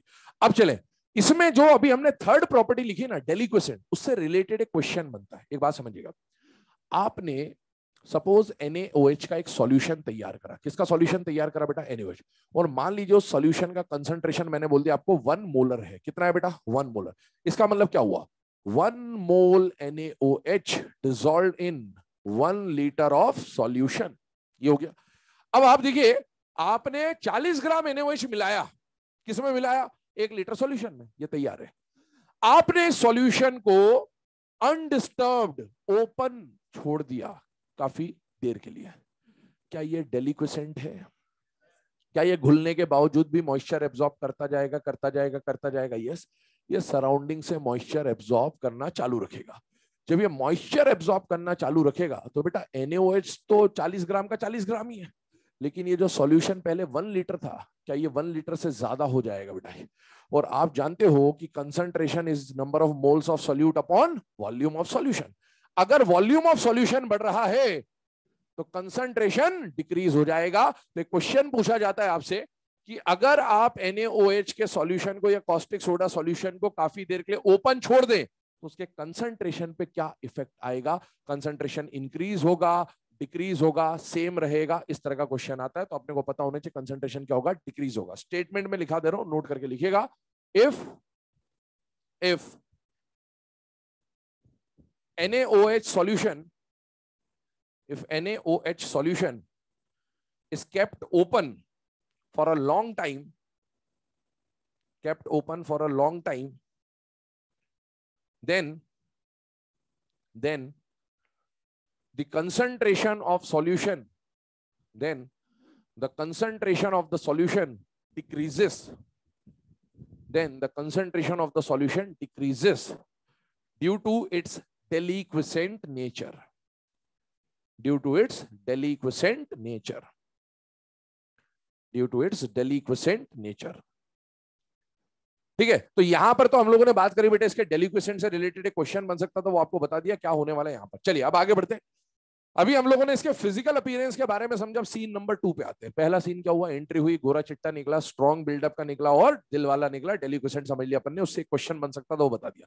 सेकंड पे जाते हैं, अब हीरो के बिजनेस के बारे में आपको बताया जा रहा है। किसके बारे में बताया जा रहा है, बिजनेस, है ना, तो अमीर अंबानी टाइप का है, ठीक है। तो ठीक है, अब इसका बिजनेस देखिए, बिजनेस मतलब यूजेस पे जा रहे हैं, किस पे जा रहे हैं, यूजेस पे। ध्यान सुनना, पहला यूज सोप इंडस्ट्री में यूज होगा, कहां यूज होगा, फिर कहां यूज होगा, टेक्सटाइल इंडस्ट्री में, फिर कहां यूज होगा, पेपर इंडस्ट्री में। ये 3 जो यूज आपके सामने लिखे ना, ये मोस्ट कॉमन यूजेस है। आप किसी का भी यूज पढ़ो, उनमें से कोई ना कोई इनमें से मिल ही जाएगा आपको। ये बहुत कॉमन आने वाले यूजेस है और इसीलिए एग्जाम में बेटा कॉमन यूज नहीं पूछता है, हमेशा हट के यूज पूछता है। ध्यान सुनना। और एक बात और बोल दे रहा हूँ बेटा, एस ब्लॉक हो, पी ब्लॉक हो, डी ब्लॉक हो, मैंने आपको जब स्टार्ट किया था इनऑर्गेनिक तब भी मैंने बोला था सारी चीजें ब्लॉक अभी जैसे कवर हो जाएगा पढ़ लेना। सारे यूजेस लिखवा पाना या बता पाना इम्पॉसिबल है बेटा, ये बात हमेशा याद रखें। एक बार आप चाहे तो मैं आपको बस इंपॉर्टेंट यूजेस ही यहाँ पर बताऊंगा, ठीक है। और आपको लगे कि हमें और पढ़ना है तो एनसीईआरटी में भर भर के यूजेस दे रखे, देख लेना, तुम्हारे याद हो सके तो कर लेना। उतने याद कर पाना इम्पॉसिबल है यूजेस। मेन यूजेस यहाँ बता दिए जाएंगे। फिर भी एक बार रीडिंग लगा लेना एग्जाम से पहले, जब भी एस ब्लॉक कभी भी पेपर में आए एक बार रीडिंग लगाते जाना, रटने मत बैठना, रटने बैठोगे कभी याद नहीं होगा, कभी याद नहीं होगा, ये बात ध्यान रखना, टाइम वेस्ट कर रहे हो। रीडिंग लगाते जाएं, 2-4 बार 5 बार रीडिंग लगा लीजिएगा। जैसे अभी माइनर होगा पढ़ लिया, उसके बाद फिर जब बैक पोर्शन आएगा पढ़ लिया, मेजर हुआ या इस तरह के कॉमन टेस्ट हुए पढ़ लिया, 2-4 बार पढ़ लोगे, इतने में अगर एग्जाम में याद आना होगा तो आ जाएगा, परेशान नहीं होना। अननेसेसरी बेटा टाइम वेस्ट मत करना, पहले ही बता रहा हूं, है ना। अभी देखें, सोप इंडस्ट्री, टेक्सटाइल इंडस्ट्री और पेपर इंडस्ट्री, मतलब ये मैंने क्या बोला कि कौशिक दा के बिजनेस के ऊपर चल रहे हैं, और बिजनेस वैसे अंबानी टाइप का लंबा चौड़ा बिजनेस है। सोप की कंपनियां हैं इनकी, टेक्सटाइल वेक्सटाइल की कंपनियां हैं, पेपर इंडस्ट्री वगैरह इनकी चल रही है, ठीक है। इसके अलावा बात करें तो रिफाइनिंग ऑफ पेट्रोलियम, अंबानी की कैटेगरी की तो है, रिफाइनिंग ऑफ पेट्रोलियम। और एक आता है मर्सराइजिंग ऑफ कॉटन। सुने ध्यान से, ये सारे यूजेस एनसीईआरटी में गिवन है, तो आएगा तो पटाखा फूट जाएगा, ठीक है। हाँ, 2 यूजेस कम से कम आपको याद रखने हैं, वो ये 2 हैं। वैसे तो कहानी बता दी तो सब याद हो जाएगा आपको। Soap, textile, paper common use है, इस पे क्वेश्चन नहीं बनेगा। क्वेश्चन बनेगा रिफाइनिंग ऑफ पेट्रोलियम, इसमें कुछ बताने का है नहीं, समझ में आता है नाम से, वो है काम की बात, मर्सराइजिंग ऑफ कॉटन। बेटा कॉटन के थ्रेड्स, धागे देखे हुए हैं, कुछ धागे होते हैं यूं करा कच्चे धागे, अजय देवगन टूट गया, और कुछ होते हैं पक्के धागे, नहीं टूटता। तो मर्सराइजिंग ऑफ कॉटन की अगर बात करें ना, इसको बोलते हैं स्ट्रेंथनिंग ऑफ कॉटन। कॉटन के जो धागे या थ्रेड्स वगैरह होते हैं उनको स्ट्रॉन्ग बनाने का जो प्रोसेस होता है, उस प्रोसेस को क्या बोलते हैं बेटा, मर्सराइजिंग ऑफ कॉटन। तो ये ध्यान रखिए कि ये यूजेस है, यूजेस डालिए और यूजेस में सारे यूजेस लिख लें बेटा।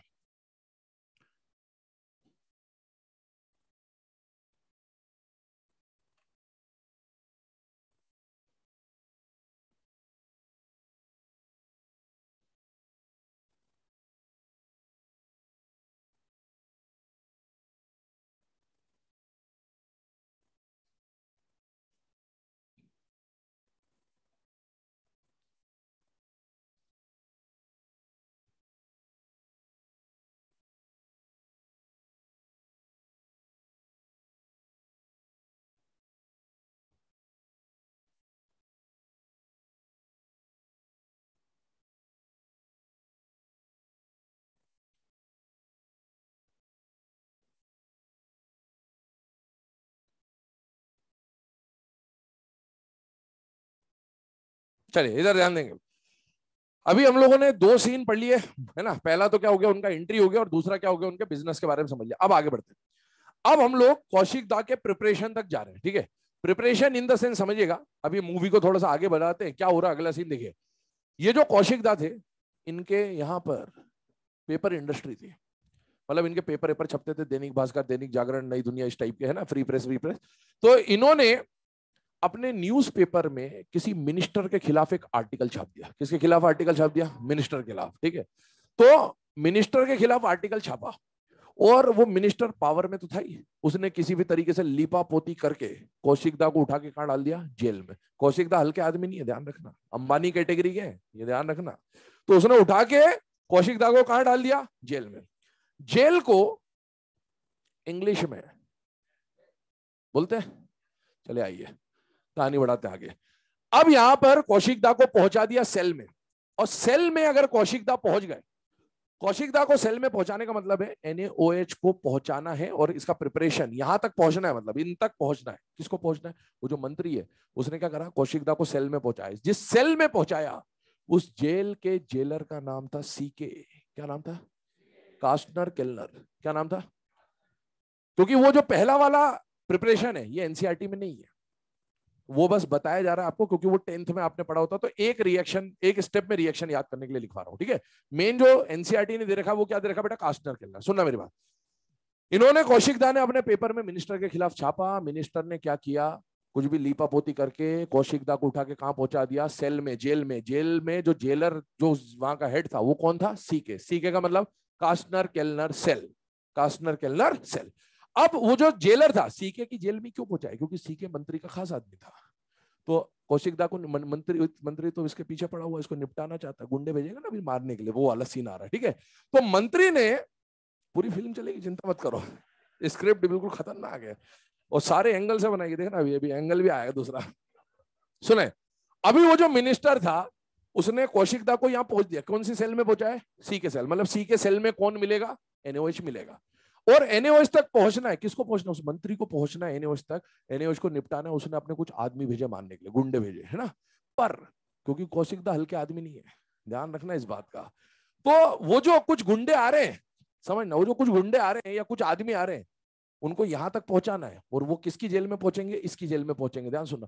तो अब इसकी जेल तक पहुंचना है, तो हो सकता है कि वो जो आदमी आ रहे हैं अननोन, सीके उनको जानता तो है नहीं, सीके को बस इतना पता है कि मंत्री के आदमी आएंगे मारने इसको, ठीक है ना, और उनको अंदर तक पहुंचाना है, इस तक पहुंचा के छोड़ देना है कि निपटा दो इसको। पर वो जो आदमी आ रहे हैं अननोन, हो सकता है वो कौशिक दा के खुद के आदमी हो, भारी आदमी है, छुड़ा के ले जाए, ऐसा भी तो हो सकता है। तो इसीलिए मंत्री ने एक कोडवर्ड दिया। क्या दिया, कोडवर्ड। सीके को बोला, जब आदमी आएंगे और ये बोलेंगे तो उन्हीं को जाने देना, किसी और को मत जाने देना, पता चल छुड़ा के लेगा वापस, है ना। तो वो कोडवर्ड क्या था, नमक का बबलगम। क्या था, नमक का बबलगम खाना है और फिर पानी पीना है। क्या बोला मैंने, नमक का बबलगम खाना है। क्या आपके टूथपेस्ट में नमक है, वैसे क्या आपके बबलगम में नमक है। नमक का बबलगम खाओ और पानी पियो, इस तरह का कोडवर्ड दे दिया, ठीक। अब इस पे जाएंगे आखिरी तक, देखें इधर आइए। पहले ये फर्स्ट वाला रिएक्शन बता रहा हूं, इसका इस कहानी से कोई लेना देना नहीं है, ठीक है, ध्यान रखें। बस ये 10th की एक प्रोसेस है, आपको समझा दे रहे हैं, क्योंकि यहाँ 2 स्टेप में होगा और दोनों का जो कंबाइंड रिजल्ट निकलेगा वो एक ही स्टेप में आपको दिखाया जा रहा है। इलेक्ट्रोकेमिस्ट्री की जरूरत पड़ने वाली है, मान के चल रहे हैं आपको आता है, थोड़ा बहुत मैं हिंट दे दूंगा, समझ में आ जाए, मैं बता दूंगा ना बेटा, क्यों परेशान हो, नहीं आता। अब इधर सुन, NaCl और वाटर।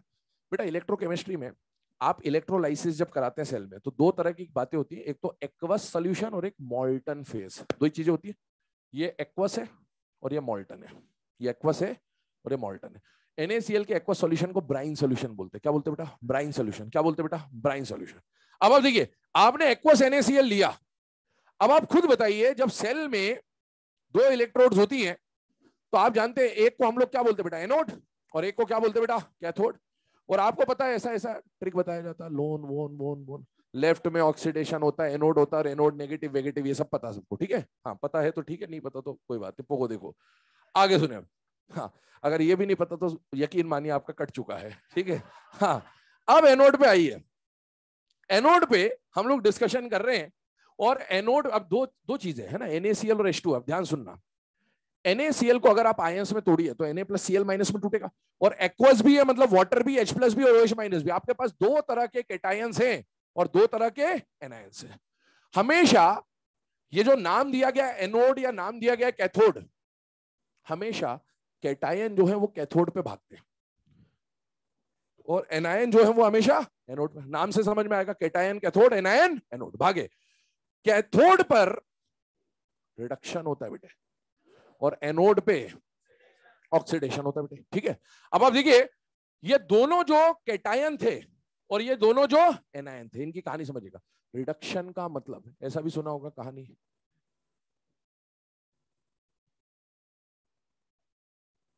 यकीन मानिए हो गया खेल। LEO says GER, loss of electron is oxidation, gain of electron is reduction, है ना। शुरू में 2-4 साल तो यही याद करने में लग जाते हैं कि रिडक्शन क्या होता है, इलेक्ट्रॉन गेन होता है कि लॉस होता है, तो ये ट्रिक होती है याद करने की ना। LEO says GER, loss of electron is oxidation, gain of electron is reduction. सुनिए, अब पहले मैं इसको बता देता हूं, वैसे होता तो पहले क्या है, ऑक्सीडेशन, लेकिन अपन इसकी बात कर लेते हैं थोड़ा समझने के हिसाब से। अब आप देखो, दोनों कैटायन भागे किसकी तरफ बेटा, कैथोड की तरफ। और क्यों भागे, रिडक्शन कराने के लिए भागे। अगर अकेला NaCl मॉल्टेन होता तो एक ही कैटायन होता, Na, वही जाता। अकेला Cl होता, वही जाता। लेकिन अभी 2 कैटायन है, कौन कौन, Na+, H+।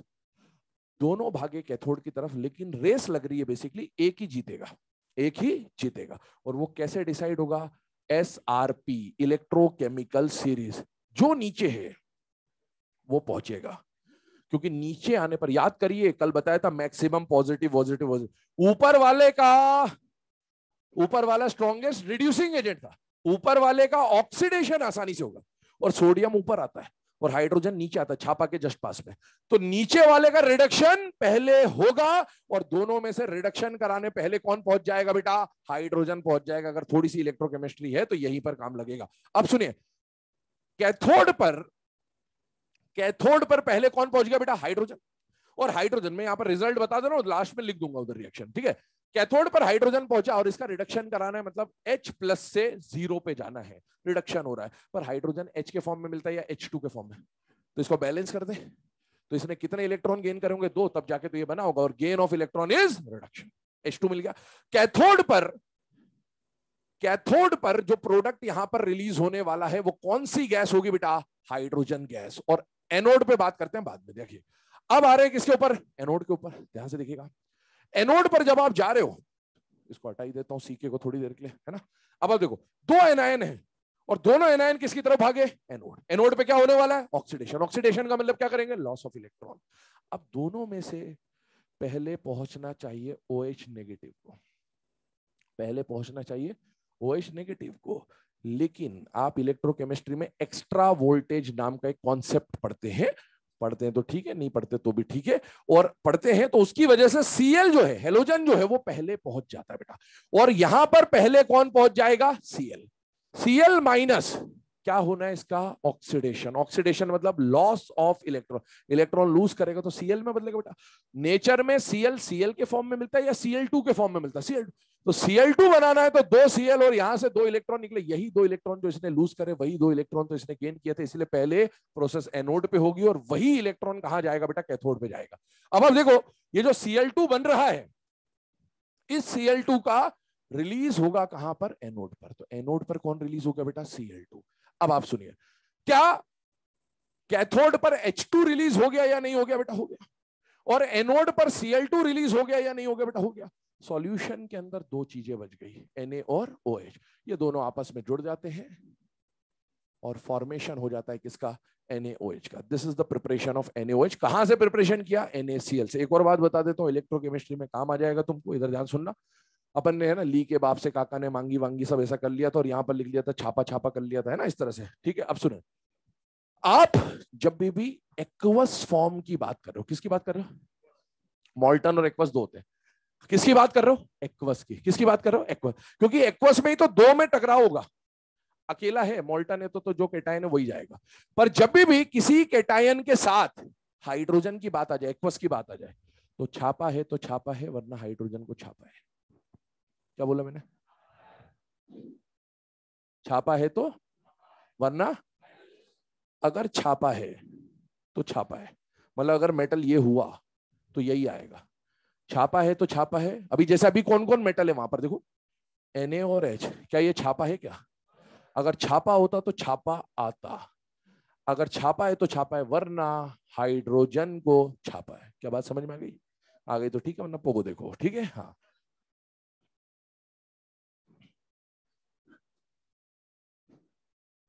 चले, अभी हम लोग बात कर रहे थे, कंप्लीट होगा पूरा आज ही। हाँ, इसीलिए बैठा है दोनों को साथ में। इधर देखो, Nelson, enjoy the live telecast, go went gone, ठीक है। इधर देखें, NaCl प्लस H2O, इलेक्ट्रोलाइसिस करा, NaOH मिला, कैथोड पर क्या मिला बेटा? H2, एनोड पे क्या मिला बेटा? Cl2।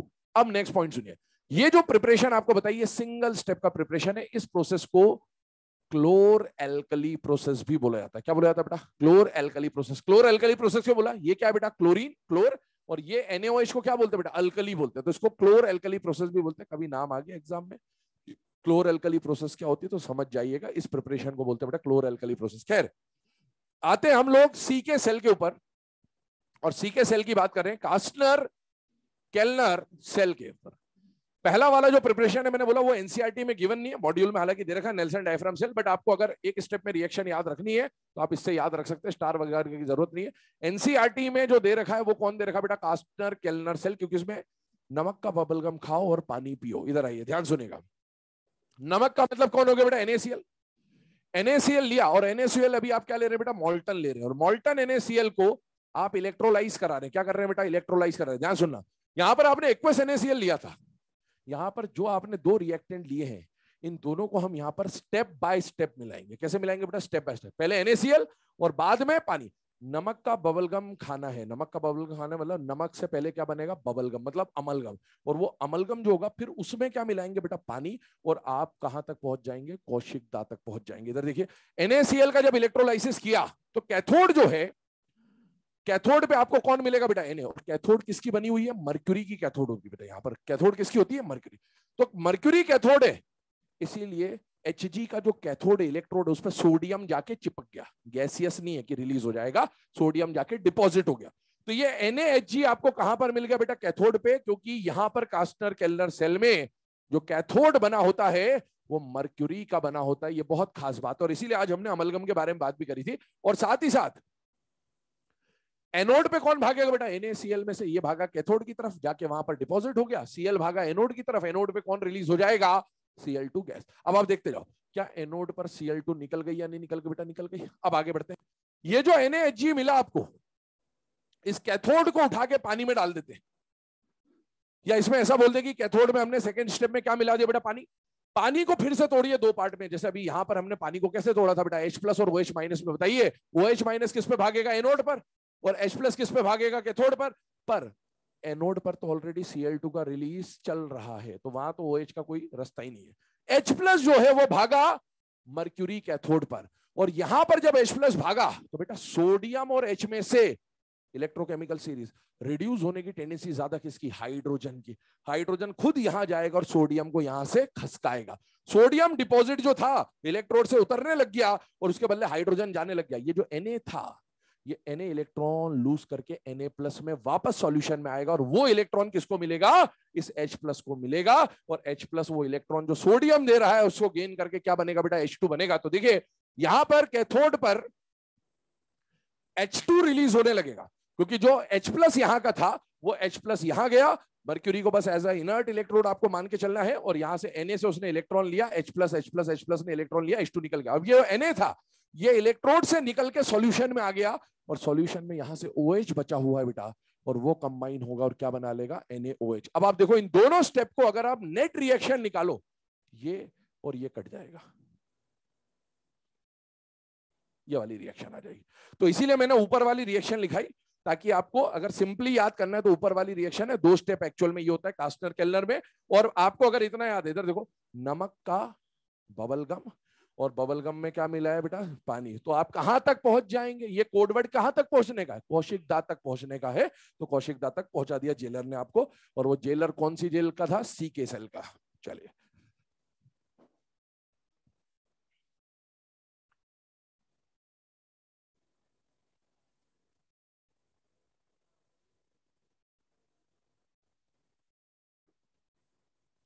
चलिए, इसके बाद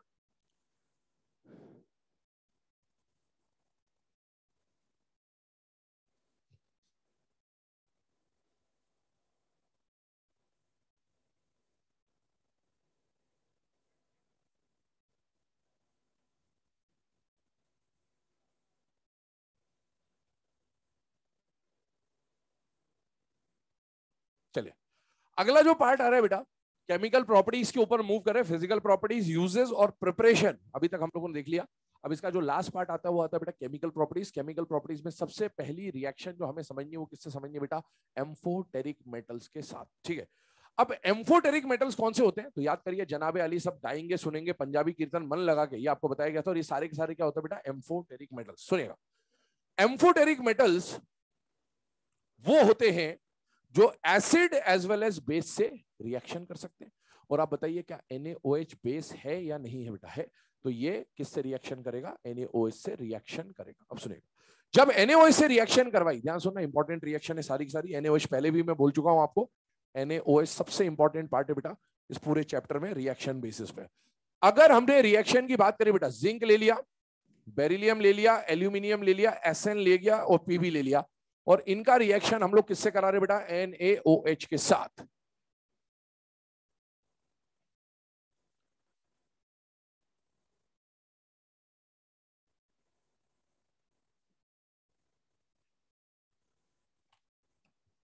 चले लिखना बंद कर दें, सुनना चालू करें। अभी मैंने आपको क्या बोला था कि सी के सेल में अगर कौशिकदा तक पहुंचना है तो उसके लिए कोडवर्ड क्या बताया था बेटा? नमक का बबलगम खाओ और पानी पियो। और वो जो गुंडे आए थे अटैक करने, वो गुंडे कौन थे? ये थे। वो गुंडे कौन थे? जनाबे अली। कौन थे? जनाबे अली। जो गुंडे, अभी 2-3 एक्शन सीक्वेंस चलेंगे, 2-3 प्रॉपर्टी पढ़नी है, सबका अलग अलग सीन चलेगा। पहला सीक्वेंस क्या आया कि जो अटैक करने आए सबसे पहले वो कौन से एलिमेंट थे बेटा? एम्फोटेरिक एलिमेंट थे। और एम्फोटेरिक एलिमेंट को याद करने के लिए मैं बार बार सारा नहीं बोलूंगा, तो मैं सिर्फ इतना बोलूंगा कि अटैक करने कौन आया? जनाबे अली। सुनना, अभी जनाबे अली आए हैं। कुछ देर के बाद in the fight sequence number 3, इसके बाद अभी एक और आएगा, उसके बाद थर्ड सीक्वेंस में इन्हीं जनाबे अली के जो नाती, पोते, फूफा, चाचा, काका, ताऊ सब आएंगे। मतलब अभी तो सिर्फ मेटल आए, और फिर हमको इनके मेटल के हाइड्रोक्साइड और ऑक्साइड की रिएक्शन भी इनसे पढ़नी। प्रोडक्ट वही बनेगा लेकिन उसमें थोड़ा सा कुछ डिफरेंस आएगा, वो हमको पढ़ना है।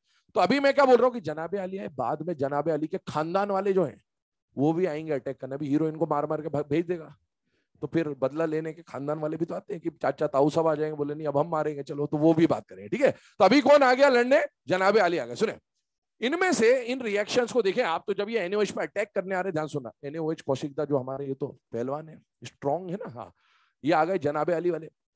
जनाबे अली वाले आए तो इस कौशिकदा ने इनको मार मार के इनका मुंह जानवरों जैसा कर दिया। कैसा कर दिया? जानवरों जैसा। और जानवरों जैसा चेहरा हो गया तो जू वाले आए। कौन आए? और इनको उठा के ले गए। तो यहां पर एक टर्म आ गई जू। जू कहने का मतलब क्या है? ZOO। ZOO कहने का मतलब है ZO2, और ZO2 कहने का मतलब है ये एम्फोटेरिक एलिमेंट बेटा। कौन है?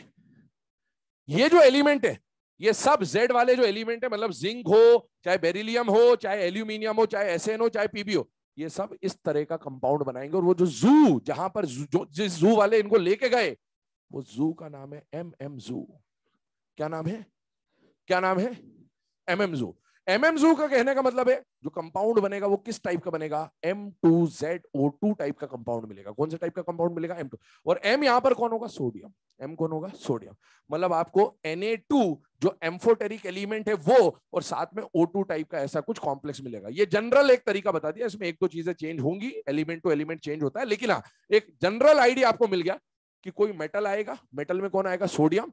और जो एम्फोटेरिक एलिमेंट है उसका ऑक्साइड टाइप का कंपाउंड बनाना। अब एग्जैक्ट कंपाउंड क्या बनाना है, मैकेनिज्म समझिए रिएक्शन की। इधर देखिए, यहां पर से ये जो NaOH है, NaOH का जो ऑक्सीजन होगा वो ऑक्सीजन अटैक करेगा एम्फोटेरिक एलिमेंट पे। किस पे अटैक करेगा? एम्फोटेरिक एलिमेंट पे। ध्यान सुनना, मान लो NaOH लिया और रिएक्शन करा रहा हूं बेटा जिंक के साथ, तो इसका जो ऑक्सीजन है वो अटैक करेगा जिंक पे, और जिंक पे अटैक करके एक कॉम्प्लेक्स बनाएगा। क्या बनाएगा? कॉम्प्लेक्स एनायनिक कॉम्प्लेक्स बनेगा। कैसा बनेगा? एनायन। अब आप सुनिए, क्या जिंक के ऊपर जो चार्ज बनता है कंपाउंड में वो +2 बनता है बेटा। अब मुझे ऑक्सीजन अटैक करके एनायन बनाना है। अगर मैं एक ऑक्सीजन लगा दूं तो क्या एनायन बनेगा? क्या नहीं, क्योंकि अभी ये +2 और ये -2। क्या मुझे एक और ऑक्सीजन लेना पड़ेगा? यस। एक और ऑक्सीजन लूंगा तो क्या इसके ऊपर -2 चार्ज आ जाएगा? नहीं आ जाएगा? आ जाएगा। एनायन बन गया। और इस एनायनिक चार्ज को बैलेंस करने का काम कौन करेगा? सोडियम। क्या ये M2ZO2 टाइप का कॉम्प्लेक्स दिख रहा है या नहीं दिख रहा? दिख रहा है। इसको हम शॉर्ट में क्या बोल रहे हैं बेटा? MM जू बोल दिया हम लोगों ने, ताकि एक कॉमन चीज पता चल जाए। और सुने, ये जो हाइड्रोजन है ये यहां से रिलीज हो जाएगी, और हाइड्रोजन का आप जानते हैं पॉप साउंड से रिलीज होती है। कौन से साउंड से रिलीज? तो ये हाइड्रोजन का प्रिपरेशन भी। अब सुनना, वापस आइए, जो अटैक करने आए, सीन नंबर 1, अटैक करने आए, कौन आए? जनाबे अली वाले अटैक करने आए। जनाबे अली जब कौशिकदा पे अटैक करने आए तो कौशिकदा ने मार मार के इनका चेहरा किसके से बना दिया? जानवर। इन जानवरों को कौन उठा ले गए? जू वाले। जू का नाम क्या था? MM जू। एक हिंट आपको मिल गया, ठीक है, MM जू ले गए। जब कौशिकदा इनको मार रहा था ना, तो जब मार रहा था तो उस टाइम पे, वैसे तो सुनो पहले, सुनो, कौशिकदा जब इनकी पिटाई कर रहा था तो पिटाई करते वक्त साउंड आता है डिशुम डिशुम का। कौन सा साउंड आता है? बिशुम बिशुम, ऐसा। सुनो, अब सुन लो, टाइम कम है, सुनो। बिशुम बिशुम का साउंड आता है, ठीक है।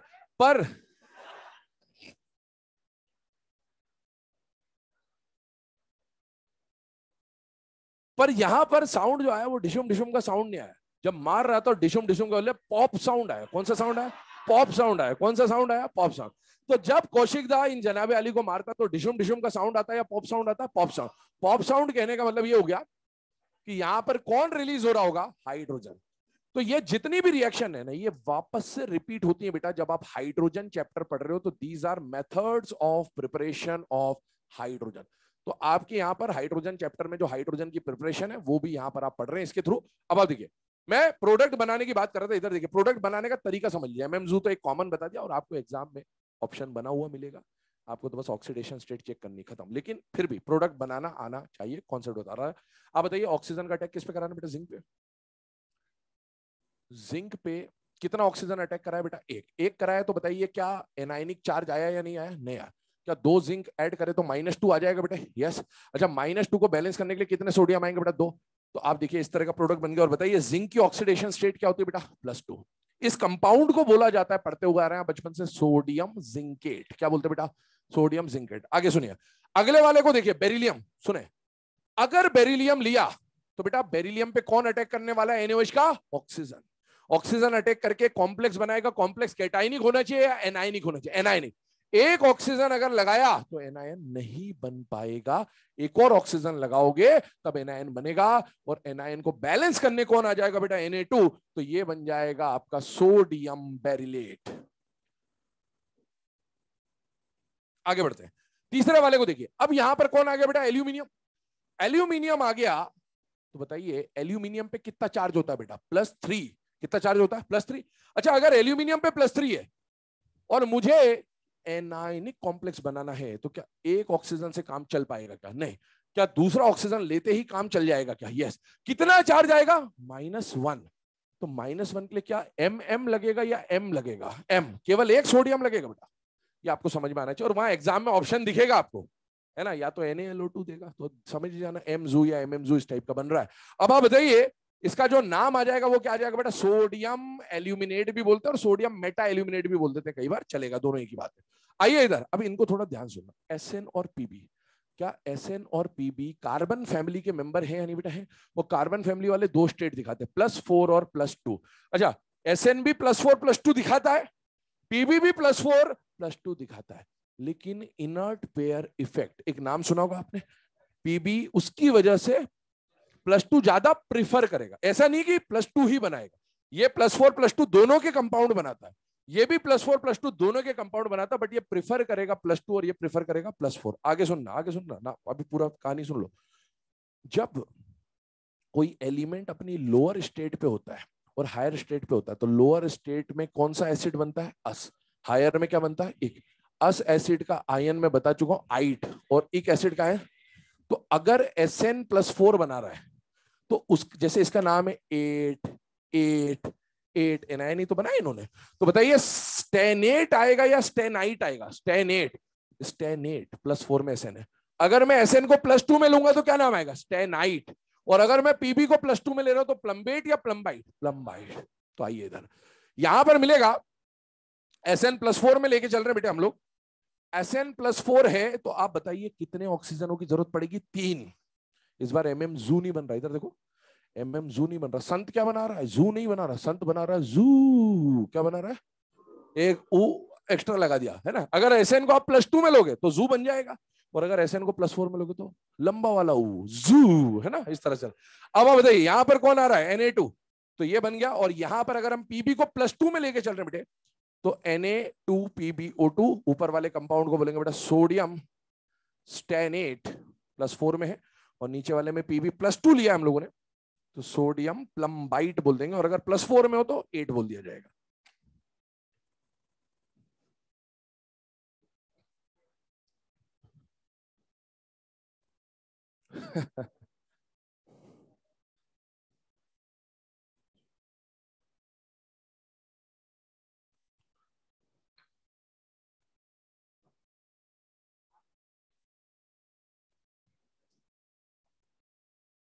हो जाने दे बेटा।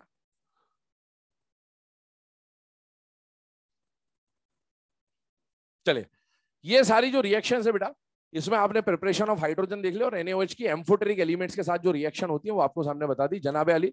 अब ये जनाबे अली के मैंने बोला था थोड़ी देर के बाद इनके खानदान आंदन वाले आ जाएंगे ना, बोले हम बदला लेंगे है? हाँ चले जाना, मैंने बोल दिया ना बेटा, दरवाजा खुला है, इधर से निकलते जाओ साइड से। इंटरवल इंटरवल कुछ नहीं है, पिक्चर इकट्ठी चली, लगातार देखने वाली पिक्चर है, कोई ब्रेक नहीं है। 5 मिनट का ब्रेक, 5 मिनट में तो निकल ही नहीं पाओगे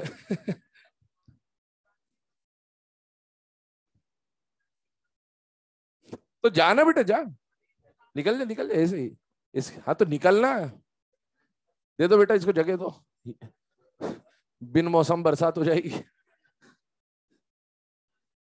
आना भी है, जान दो जान दो जान दो जान दो, जाओ जाओ जाओ। और भैया किसी के ब्लैडर व्लैडर में दिक्कत हो रही है तो निकल लो, है ना, कोई दिक्कत नहीं है। हाँ सुने चलिए अब इधर ध्यान देना, अगला जो पार्ट आ रहा है बेटा वो आ रहा है reaction with non metal oxide and metalloids. Reaction with non metal oxides and metalloids की बात कर रहे हैं बेटे।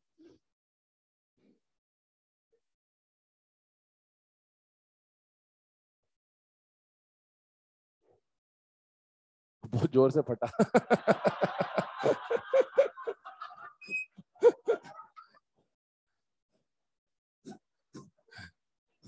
धमाका जोरदार था है? गूंज दूर दूर तक आई इसकी चलो अभी हम लोग डिस्कशन कर रहे हैं यहाँ पर reaction with non metal oxide और मेटलॉइड्स की, ध्यान सुनेगा है ना।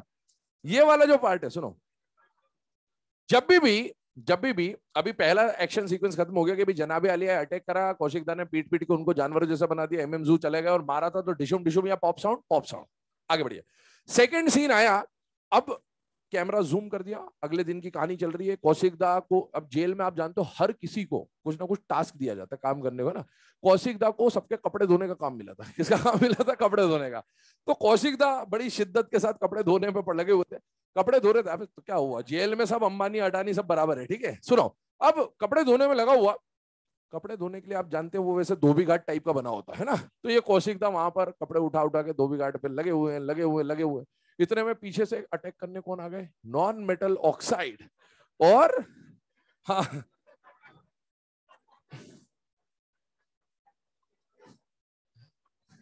सुनो ध्यान से, अटैक करने कौन आ गए? नॉन मेटल ऑक्साइड और मेटलॉइड्स। अब इसमें सुनना, ध्यान सुनना, इसमें ये तुम जो एक्स्ट्रा टाइम बर्बाद कर रहे हो सुनना ध्यान से ना, कंप्लीट हो जाने दो जल्दी से। बिल्कुल स्क्रिप्ट बिल्कुल धांसू है बिल्कुल ना सारे अलग अलग लेवल पे चल रहे हैं। तुम्हारा लेवल में तुमको बहुत बार बोल चुका, तुम लोग एक्सट्रीम लेवल पे चल रहे हो। हाँ नाचना तू आके आइटम सॉन्ग पे। सुनो इधर ध्यान से, ध्यान दो, चलो इधर ध्यान दो। नॉन मेटल ऑक्साइड, सुनो मेरी बात ध्यान से बेटा ना, नॉन मेटल ऑक्साइड और मेटलॉइड्स का रिएक्शन अब किससे करा रहे बेटा? NaOH के साथ।